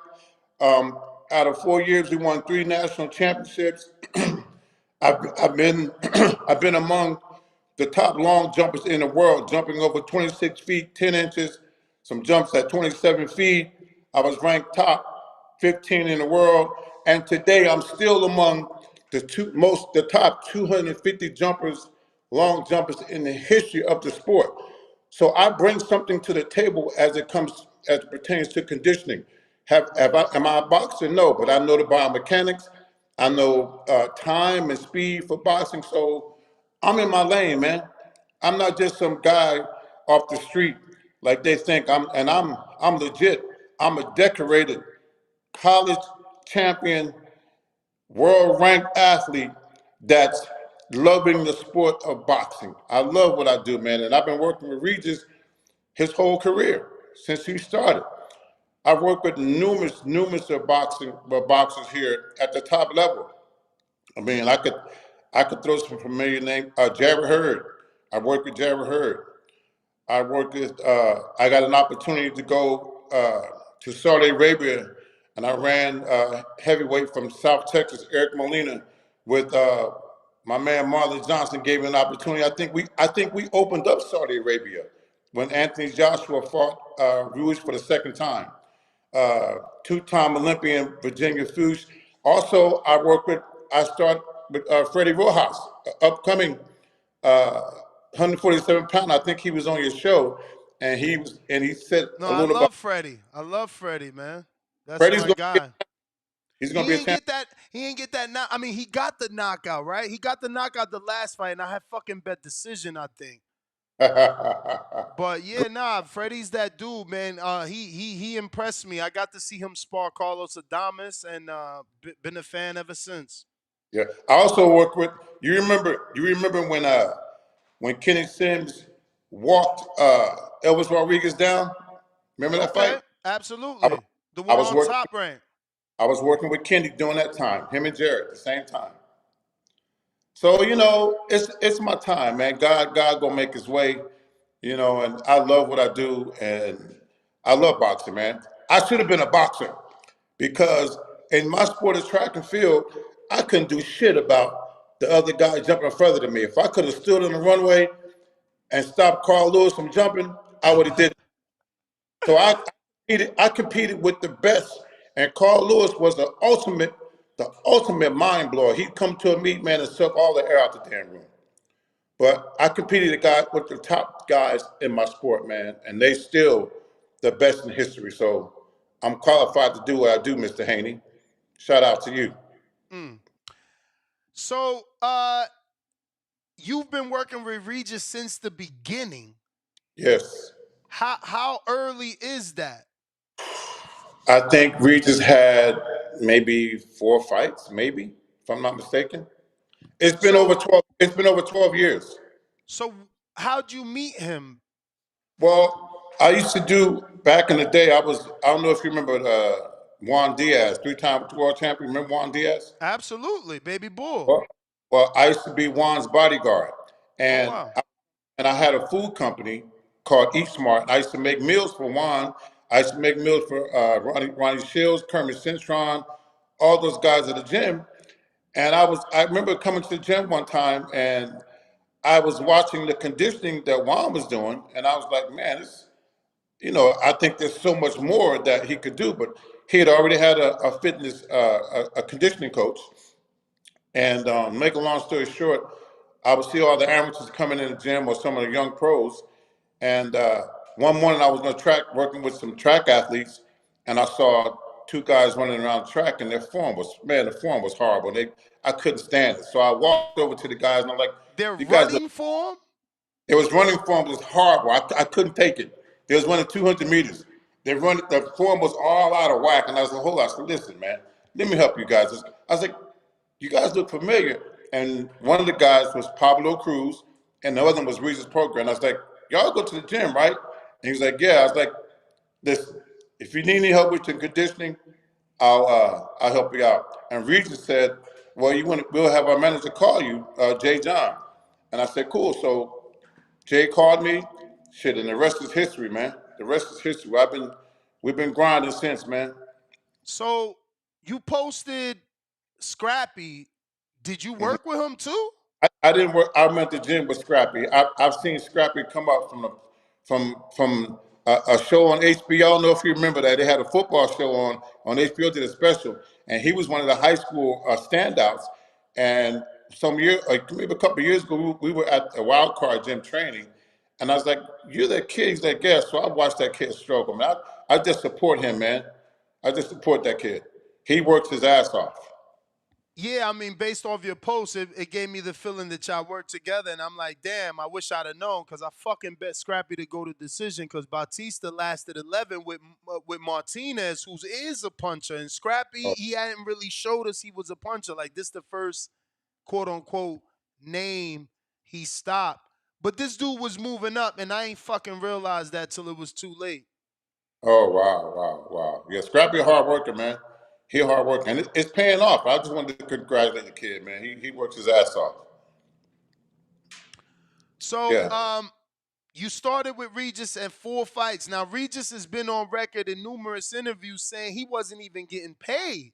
So, what made you work with a guy that couldn't pay you? Man, because I saw something in that kid. Cause this is the deal. When it's Saturday morning, 8:30, you see two kids out there running on a Saturday. Who does that? Nobody's doing that, man.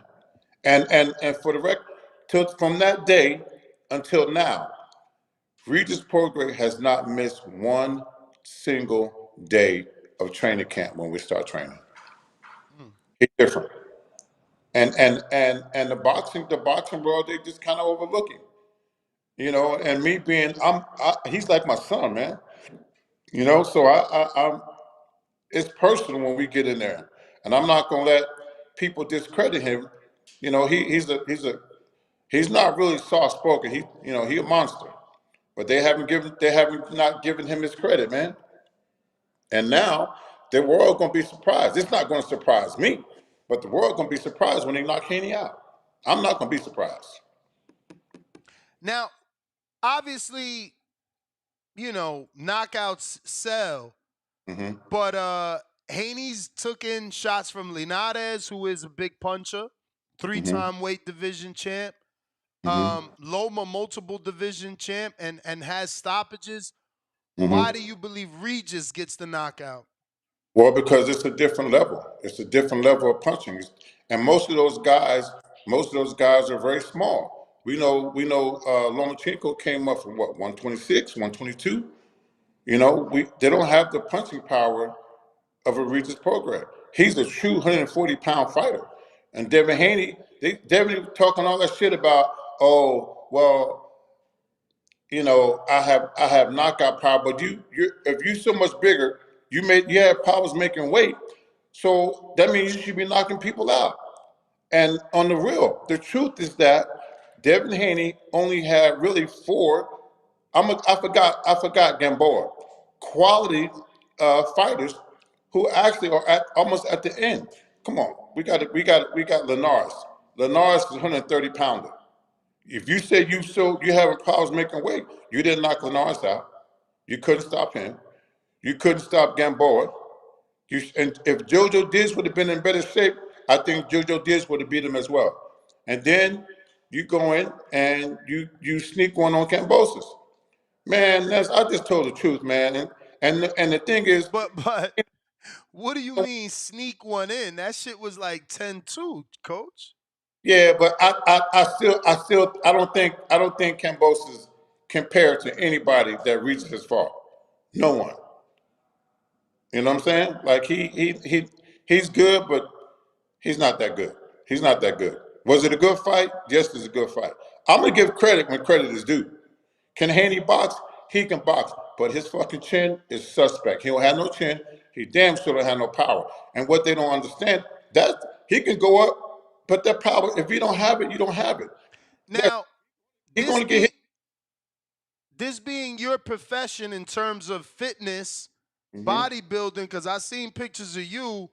You was ripped up. I thought you was a bodybuilder and shit. The way you was looking. That's for fun. Just for fun.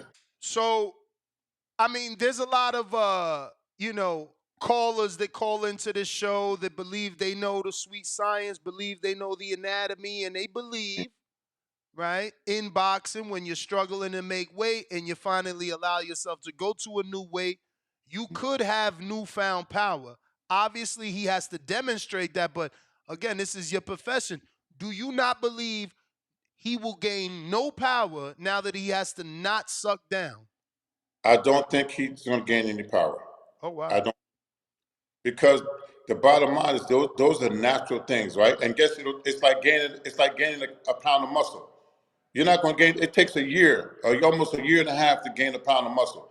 What he's doing, those muscles are full of lactic acid.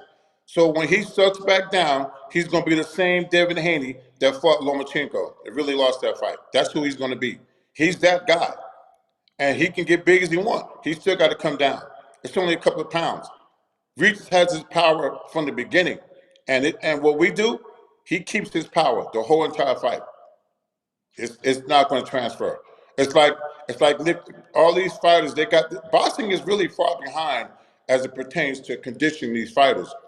Weight training does not transfer over to boxing. It doesn't help you. You can lift all the weights you want. There's a certain way to lift those weights to make this transferable to your punching power. And all those things, I got it because I lived it. Biomechanically, scientifically, you got to know that shit. And a lot of these guys, they don't know what they're doing. That's the truth. So this is your coming out party in a sense, because obviously, you're going to be responsible for the conditioning. Mm-hmm. Devin is a mover, according to you and Regis. You believe he's going to move, so you have to have Regis ready to hunt him down, so to speak, cut that ring off. Mm-hmm. Do you believe Regis has been in there with a mover like Devin? Yes. Yeah, well, Zarilla was a runner. He ran. But the bottom line is we know exactly what Haney's going to do, and the fight's going to last 36 minutes. We will be ready for 66 minutes of fucking war. I promise you. So you feel it's going decision. You said it's going to last 36 minutes. If we have to go, but it's not going to be in a decision. But physically, we're ready to do whatever. Straight out the gate. And we don't get tired. I told Cepeda the same thing. I told him in his face, eye to eye, man to man. I said, you tried this 2 times already. This not gonna work. You're gonna get knocked out. And it happened. They should have called me a prophet for that. All these fights. I called the Ndongo fight. I called all those fights because I trained this kid. I know what he could do physically. Now the boxing, I ain't got shit to do with that. He got the best boxing coaches on the planet. So whatever their strategy is, I make sure that he's ready to go with that tank. Do you feel that since you've gotten with him, there isn't a fight that a fight fan or a coach can look at and say, Regis was gassed? Never. He's never gassed out. Check out all his fights. Even the ones that went the distance. Even in the Josh Taylor fight when we started a little slow, those later rounds, he almost knocked Josh Taylor out in the 12th round. Josh Taylor was tired. That fight could have been either way. But those later rounds, we won those rounds. Now, it's funny you bring the Josh Taylor fight up because obviously Tio was a smaller man moving up and surprised not only Josh Taylor, but surprised the world. I truly did not know he was going to be able to do that to Josh Taylor, being the smaller man moving up in weight. Why do you give Haney no shot at doing something similar? Well, because he's not Tio, and Haney doesn't have a chin. Okay, and Josh Taylor really lost 3 fights. It was just a matter of time. He lost to Regis Prograis, he lost to Catterall, and he lost this Teofimo Lopez. It was just a matter of time before he got his ass whipped. They was giving him fights, man. Catterall knocked him down 3 times, and he still won the fight. Come on, man. It's just like Lomo when Lomo beat D. Haney. Come on, Loma, a little guy, and he was hurting Devin. He was hurting him. So he going to get hurt, and Regis going to finish him. I know you said you're not a boxer, but do you think you're being honest by saying that Loma won 7 rounds? Oh my God! Come on! I'm just asking. You seen him win 7 rounds. From what I saw, he beat Haney. Did he win 7 rounds or more in your eyes? That is the question. That's the question. I says yes. My answer is yes. Okay. My answer. I'm gonna be real. I ain't see that. I know you. I ain't see Loma win 7 rounds. It's almost impossible for that man to win 7 rounds in that fight. It's just hard. It's funny though. So I guess Devin doesn't have to take the belt from the champ in your eyes? Because now the shoe's on the other foot. How Listen. much does Devin have to do to get a clear victory? Because he's not a puncher in your eyes, so he can't knock out Regis. So Regis is the defending champion like Haney was. How much does Devin have to do to get a victory in your eyes? Listen, Devin can't do nothing. He's not going to stop nothing that we are going to do. He's not going to stop nothing. What he's going to do is run, and we're going to stop that too. He's not going to stand a fucking chance. I'm telling you right now, you heard, he's not going to stand a chance. He's getting knocked out. The fight is not going. He'll get beat up and then knock the fuck out. It's not going 10 rounds. I told him that. So I know Devin said that in the press conference about, oh, once I beat him, don't say that you was just selling the fight and all that. So obviously no one thinks about what they're going to say if they lose, but have you given it thought if you end up being wrong? Because it is a fight. It is a fight. I don't ever think like that. There's not a lost thought in my head. I mean, Not ever. That's a winner's mentality, I guess. It's the truth. I told the truth about them. Also, let me clear something up. I hear people. Let me tell you something. I'm from Trenton, New Jersey. I've seen guys. I've seen the real brothers from the real, what they call real niggas from the neighborhood. Right now, he's up there calling me a bum ass nigga. I said, in my head, the real niggas, some of the real niggas, they locked up or they dead. Be careful how you use that word. Also, I worked at a private school for many years coaching athletes. So guess what? Those kids, he's portraying, I'm not knocking a private school education. It's great, but don't come here, don't act like you some street guy, bro. Walk around with like you tough. You're not tough. You're not that guy. Can he box? That's okay, be a boxer. Don't act like you got some you tough. You're not that tough at all. But don't fighting make you tough. Don't you pick up moxie? The more you win, the more you spar, the better you get. Isn't it natural to be confident and tough? Yes, that's where the delusional part comes in. Yes, you can be tough. Be tough in that ring. But don't come out the ring acting like you that dude. You that dude, yeah, I got I'm this, I'm calling people bum ass nigga. I'm an educated man. I got a degree. I'm educated and I'm from the hood. If I need to be tough, I'll be tough. I got some toughness for your ass. But guess what? I'm not gonna be up there calling another man a bum ass nigga. I could have said those things too. Because I lived that life. I lived that life. He didn't live that life. Stop acting like you lived that life, bro. Because the dudes that live that life, that's how they talk. So you took offense. You took offense to him calling you a bum. Yeah, bro. He said bum ass nigga. That's what he said. I could take him somewhere where he calls somebody a bum ass nigga and they take his and they trash his ass. Be respectful, bro. Be respectful. And we already know that those words in our culture have been used for so many different things. Be Devin Haney, the champion. Be that guy. Every rapper want to be a fighter, and every fighter want to be a fucking rapper. Running around with their pants down and acting all tough and doing stupid shit. Come on, man. Your daddy, your Haney know about that life.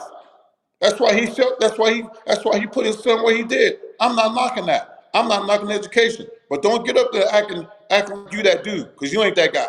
So I do want to give you a chance to answer that because you got a lot of heat for that. People felt like you trying to take a stab at a family putting their son through private school and not public school. And even Regis, they didn't like his response. So can you just give us some clarity why you feel people that go to public school are tougher than people that go to private school or homeschooling? That's not what I said. That's not what I meant. I'm saying that if when you call me a bum ass nigga, we don't teach that in private school. That's from the streets. And Devin Haney ain't from the streets. He's from a private neighborhood. His daddy did some things. His daddy covered his life. His daddy took him away from that. And I said props to that Because if I could afford my kid a private education, I would have done it too. I lived that life. I had brothers in my neighborhood that say, Evans, go home, man. You don't need to hang out with us. But I could have. Same thing he did with his son. But you would never see me out there saying, yeah, you bum ass nigga. I'm not gonna do that because guess what? There's consequences when you do shit like that. So no, I'm not knocking his education. I'm saying be that guy. Don't act like you that guy from the street, man. Because when you say shit like that, I think I equate that with street shit. Absolutely. I got a couple of questions here from the people. First one is coming from Alex Vega in Florida. I saw you work with Freitas Rojas. What can you tell us about Freddie? His work in the gym, him making weight, being so tall, his immediate and long-term future. Well, Freddie is a hard worker, and like I said earlier, he will be world champion in his time. And being that tall, you rarely find a welterweight, his 147-pounder that tall. He's 6'2", and I think he's still growing, and he still has physical maturity left, in his career. So watch out for Freddie Rojas. He will be world champion. We have Rocky in Florida as well, 954. He says, Rocky from Florida, coach, when preparing your fighters, do you have them do more sprinting or long distance running? Thanks. Well, we do a variety of everything. When I'm training a fighter, any fighter, I take on the mentality. I want my fighters to have the conditioning of a water polo, wrestlers, sprinters, and marathoners. Combine those things, and we get a full conditioning package for a fighter. Because remember, you're moving around the ring, you got to be explosive, and you got to have some lungs, and the muscle has to recover. I got Oscar in San Antonio. Shout out to Evans. What round can he predict Regis KO's Devin? Also, you honestly don't have to be from the hood to get active or being tough. Shout out to you, Mr. Evan. Absolutely. You're absolutely right. So I don't think, I'm telling you, the fight's not going 10 rounds. In between 1 and 2, he's getting knocked out. All right. We got Rax Ray says, since you were on the stage on behalf of Regis, what was the point of bringing up 5 other fighters at the press conference not named Regis? You brought up Tank, Shakur, and other fighters to intimidate Devin. People didn't understand that either. Okay, well, I strictly said that because, like I said, I call him a track guy because he's running from those 2 guys. Those particular guys are the monsters at 135. Shakur Stevenson, Gervonta Davis. I said, let me call Tank to see if he could tell me you're running. He'll tell me Devin Haney is running. If you ask Shakur Stevens, who's from Newark, New Jersey, he'll tell me that he's running. That's why I mentioned those guys' name, and he lost it. So specifically, the Shakur situation. Are you saying you would advise Regis not to take 25% of Crawford's undisputed titles? Crawford's bringing Regis Prograis 5 belts and 25% of the pot. What is Coach Evan telling Regis? I don't do no negotiations. I'm not that mad. You know you smart enough to answer that one, but you also smart enough not to. Individual decision. You right about that is an individual decision. Absolutely. We got a few more, Coach. Rue in the 504, New Orleans. How does training a boxer differ from training another athlete? Depending on the sport, man. Depending on the sport, I can train any sport. You tell me the sport, and I can come up with the conditioning plan. It depends on the athlete and what sport they're doing. Juvie, why don't Regis Prograis talk more shit like you to get the fight built up? Man, listen, it's individually. You'll see what happens. You'll see. He's gonna be all right. He don't need to talk. He's the WBC champion. He just need to kick ass like he's been doing. 29 victories, 25 knockouts. What else could he say? SDX Renzi, If you could give a up-and-coming boxer anything, conditioning tips, what would they be? Stick to the basics. Control your own body weight. Be strong as a gymnast, explosive like a sprinter, and the endurance of a marathoner. Well, Coach, those are all the questions. Let me see. I think I might have got one super chat. Shout out to my boy was supposed to be. I don't know if this is for you. He says, so I guess it's more of a statement. So my boy was supposed to sit there and take the disrespect without defending himself. You got to be from the streets to demand respect. People kill You me don't have for to be, real, for real. So he's talking about obviously you were demanding your respect and not allowing Devin to call you names. well, that's any man. That's any man. That's any person that's walking the face of the earth. And I just spoke the facts. People saying, "Oh, he didn't know." He didn't say, "Oh, you don't know boxing." I spit pure facts. Everything I said was on point. Everything I said was on point. So I every got man. Sorry, I had a last minute one from Adrian Ruiz. You kind of answered this. I don't know if you want to get more into detail. He says, how does he see Regis winning the fight? Stop knockout, man. 1 through 10. Knock. I do want to shout out my team, man. I got to because I'm blessed to be with a bunch of killers, man. Julian Toole, Julian, Bobby Benton, Aaron Navarro.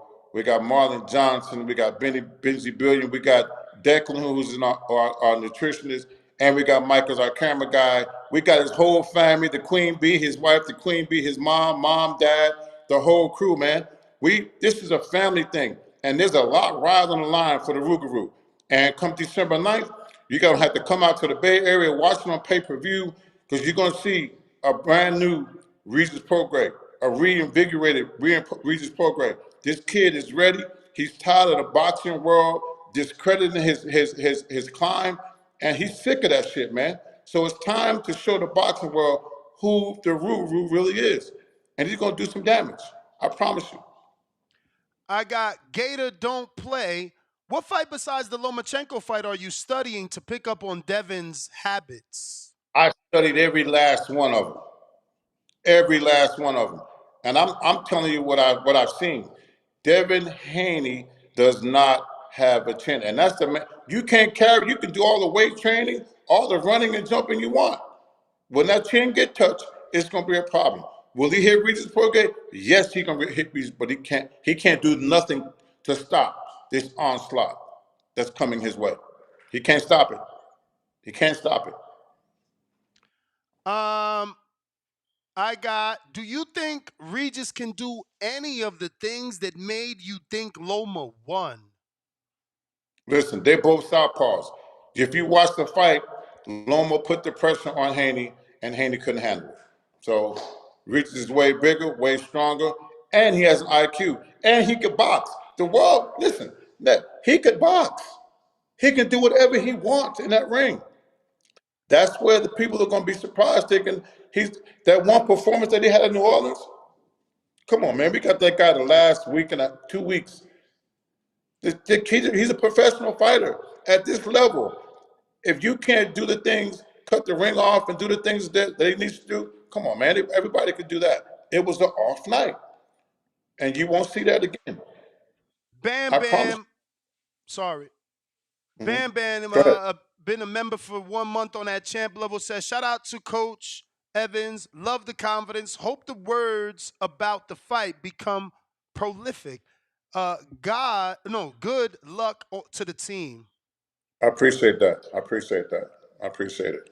That, I think, let me refresh in case we get any last minute ones. We are wrapping up with the interview. If you want to ask Evan a question, make sure you send it in immediately. But it looks like that is all of them from the people.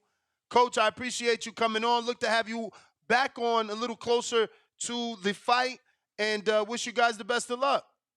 Appreciate it, man. Thanks for having me, man. This is one of the top shows in the land, bro. And I'm privileged. I'm thankful. I'm blessed to be on the Boxing Voice, man. Thank you. I appreciate it. It was and an we'll honor to have you, man. The pleasure was all ours, and thank you for giving us an opportunity.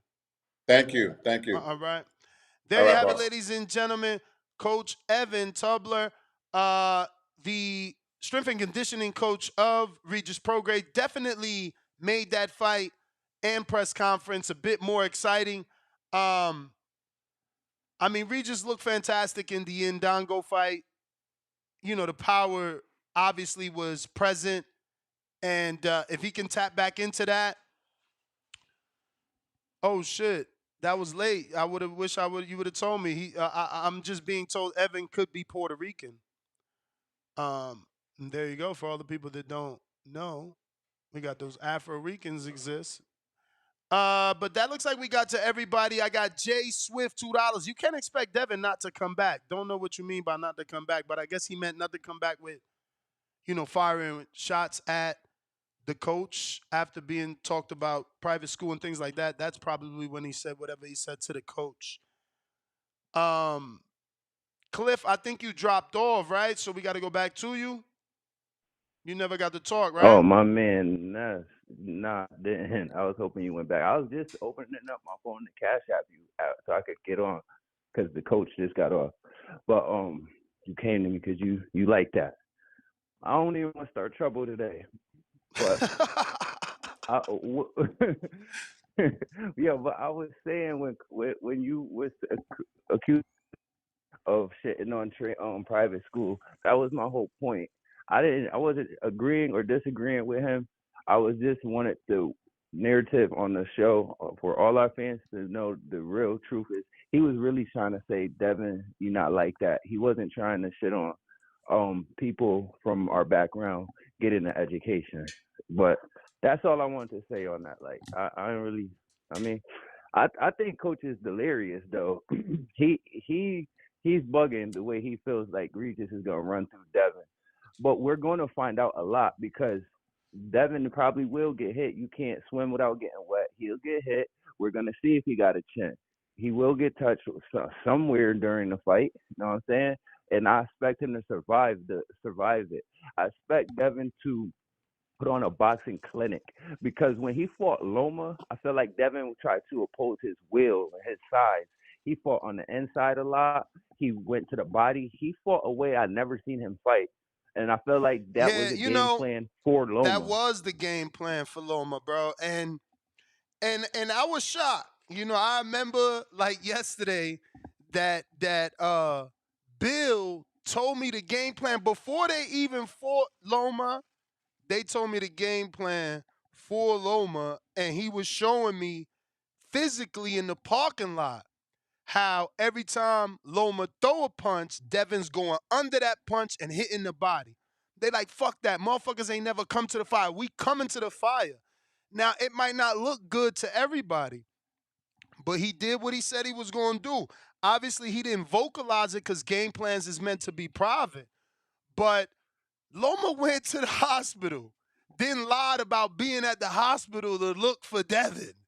He went there for them ribs. He ain't been back since. Like, come on, man. And he want to take a tune-up when he come back in Cambosis. Stop it. Yeah, exactly. And that's what I was trying to tell a lot of people. Like, they think, oh, Devin, he ain't look good his last fight.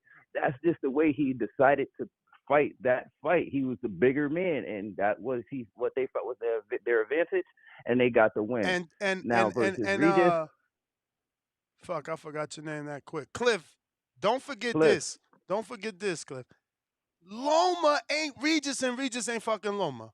Regis don't move his feet. I'm not forgetting it. No, I know. I'm just saying it in general for people listening. Like, Regis cannot move like Loma, let alone throw the amount of punches of Loma. So exactly, even if Devin chooses to use the same style, the reflexes is not there. The power is more than Loma. So if he do get hit, he could go down. But the reflexes, you got to be able to, when Devin goes to that body and pulls out, you got to be able to catch him. You got to be able to be fast to catch him pulling out. So I don't know, man. We'll see. I'm interested. Hold up. If I go over my time, I'm gonna send you the five because I was gonna do it anyway. So I feel like Devin gonna go back to the way he fought Cambosa. I feel like this could look similar to that fight. He stay. I don't know what his game plan is, but I feel like his advantage is they say I've seen Regis is shorter than I thought, and they say he got short arms. I feel like he can stay on the outside. He can fight like he always does, like he beat Linares, like he beat Kambosos, and put on a but clinic and stay away from trouble. you gotta look at southpaw only fights, bro, because you can't say he Oh, gonna fight only like. word? I mean, you can't say he gonna fight like Kambosos. Kambosos was an orthodox fighter, so there's openings that's not there from a southpaw position. That's why the coach is excited because he's like, bro, he looked bad versus Loma. Jojo Diaz touched him up. Jojo's a smaller dude moving up. We a real 40. Like they really believe they JoJo got was it. a southpaw. Yeah. And I remember rewatching that fight because that was before I became like I watched at a hardcore level, even though I'm a casual. And I went back and watched the JoJo fight, and he was not as impressive in that fight as he was in a Linares fight, I must say. So I did, and that's why I'm learning from you and every day. So he can't have that same approach because this man is a southpaw. Well, all right, then that doesn't work in his favor, but I still expect him to get the win. I mean, And he I could feel have the like this same is approach, also Cliff. He could box if that's what you want him to do. It just ain't the same when you fighting a southpaw. Like some southpaws is good enough that they take away the orthodox's jab, and now the orthodox is just pawing. He ain't snapping a jab and hitting him. He got it there, and he like leaving it in his face and pumping it there just so he know where the southpaw is Devin's at. best weapon. You making a case for Regis, like that's Devin's But best again, weapon. it takes the southpaw. The southpaw got to be good enough to take the orthodox fighter's jab away and get him into that pity pat shit where he's just keep touching the southpaw's glove. Every time the southpaw glove go, you see or every time the jab hand go out, southpaw just parries and just parries and just like, some people use their jab versus a southpaw. Some people don't. All right, I'm gonna wrap it up with this right here. I feel like for one I'm gonna touch on this real quick. Devin getting bigger, I don't think that's gonna give him a lot of power. Like any person like you gain weight, you get power. I do think it'll make him stronger though, as far as like his punches ain't gonna be more powerful, but he will be stronger. And I do feel like it will help him absorb more punishment. Because even me, I lost a lot of weight and then I put on some weight. Like when I'm heavier, I could take a lot more punishment than when I'm lighter. When I'm lighter, I'm a lot quicker. But I feel like this is gonna help Devin from getting knocked out. That he has that extra weight and he'll be able to absorb some punishment. But this is like a little test for Devin for if he ever fights Tank. Because I feel like they're similar. Tank doesn't have a high volume of punches, neither does Regis. They both have power. And if he can get through this really, really cleanly and good and gets this win, this is going to let us know a little bit of how it'll be when he fights Tank. I feel like Tank is a step up above Regis, but this is like a good little tester for him. Because they're similar. They're similar to me as far as like size and what they do best. But yeah, that's pretty much it. All right, I got champ. Devin winning, and Devin's fighter of the year if he wins this fight. Put that down. So, to me, Tank has better reflexes than Regis, because he's a counterpuncher and he's a sharp counterpuncher, right? Like, I was so impressed with what he did to Ryan. The fact that, when it was like a cobra. Like when he finally struck, he fucking hit you with that paralyzing, poisonous, venomous bite, and it was over. And that's kind of what he did to Ryan, and that's where his counterpunching ability is at. I don't know that that's Regis. Regis to me is more of a worker. He's a worker. A dude is going to wear you down. Give you mad punches. Power, not high output. When I say mad punches, I'm talking about hit you with power punches. A lot of power punches and wear you down. I wanted to bring up the whole Richardson Hitchens thing with the coach just to see what his thoughts was on Regis saying Zepera's his biggest win, but that he won't fight Hitchens, who is obviously has the same biggest win. But I ain't really know how to, articulate it in a way that it doesn't come off offensive or sound like I'm trying to insinuate he's ducking. But the thing is that I would like an answer other than I'm looking for bigger fights. You feel me? But we'll see because they might still be an option. If Devin beats Regis, Regis still has fights left on his contract. That's a natural fight would be Regis and Hitchens next if Hitchens doesn't get the winner for whatever reason. But it sounds like Hitchens might get Liam Bottle if Liam Bottle beats Montana Love.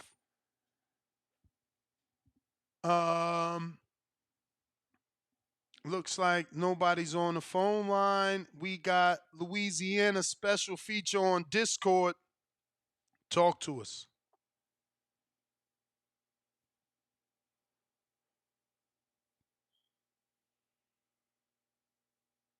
Discord. Yo, yo. Yo, yo.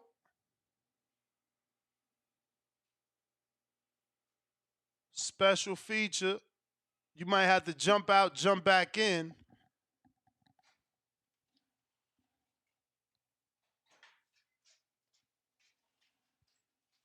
While we wait for him to connect, go ahead and smash that thumbs up button.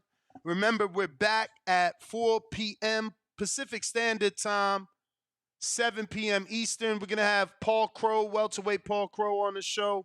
Welterweight Vito Minilecki on the, actually, I think Vito moved up, right? Didn't he move up to 54? We got to double check, but we're going to have both of those guys on the show. If you're interested, remember you can head on over to our Patreon and drop them each a question, and we will, like today, read off your question, name first, and let our guests know what you are asking them. You can do that on our members. You can do that on our Patreon page as well. My name is Nestor Gibbs.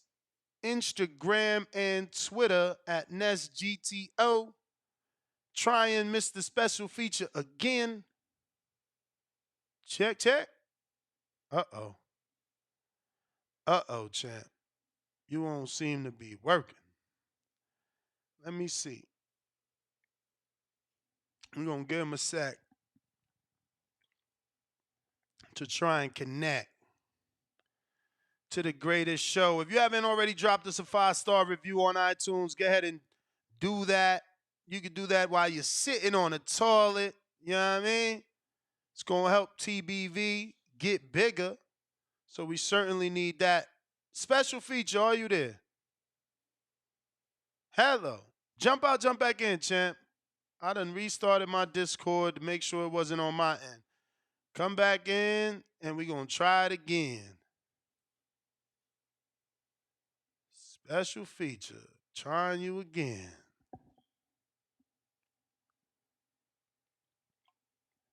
Nah, you ain't connecting today, champ. Hello. All right, man. We going out to Rex. In the meantime, in between time, special feature, try it again. Jump out, jump back in. All I can say, man. That's all I can say.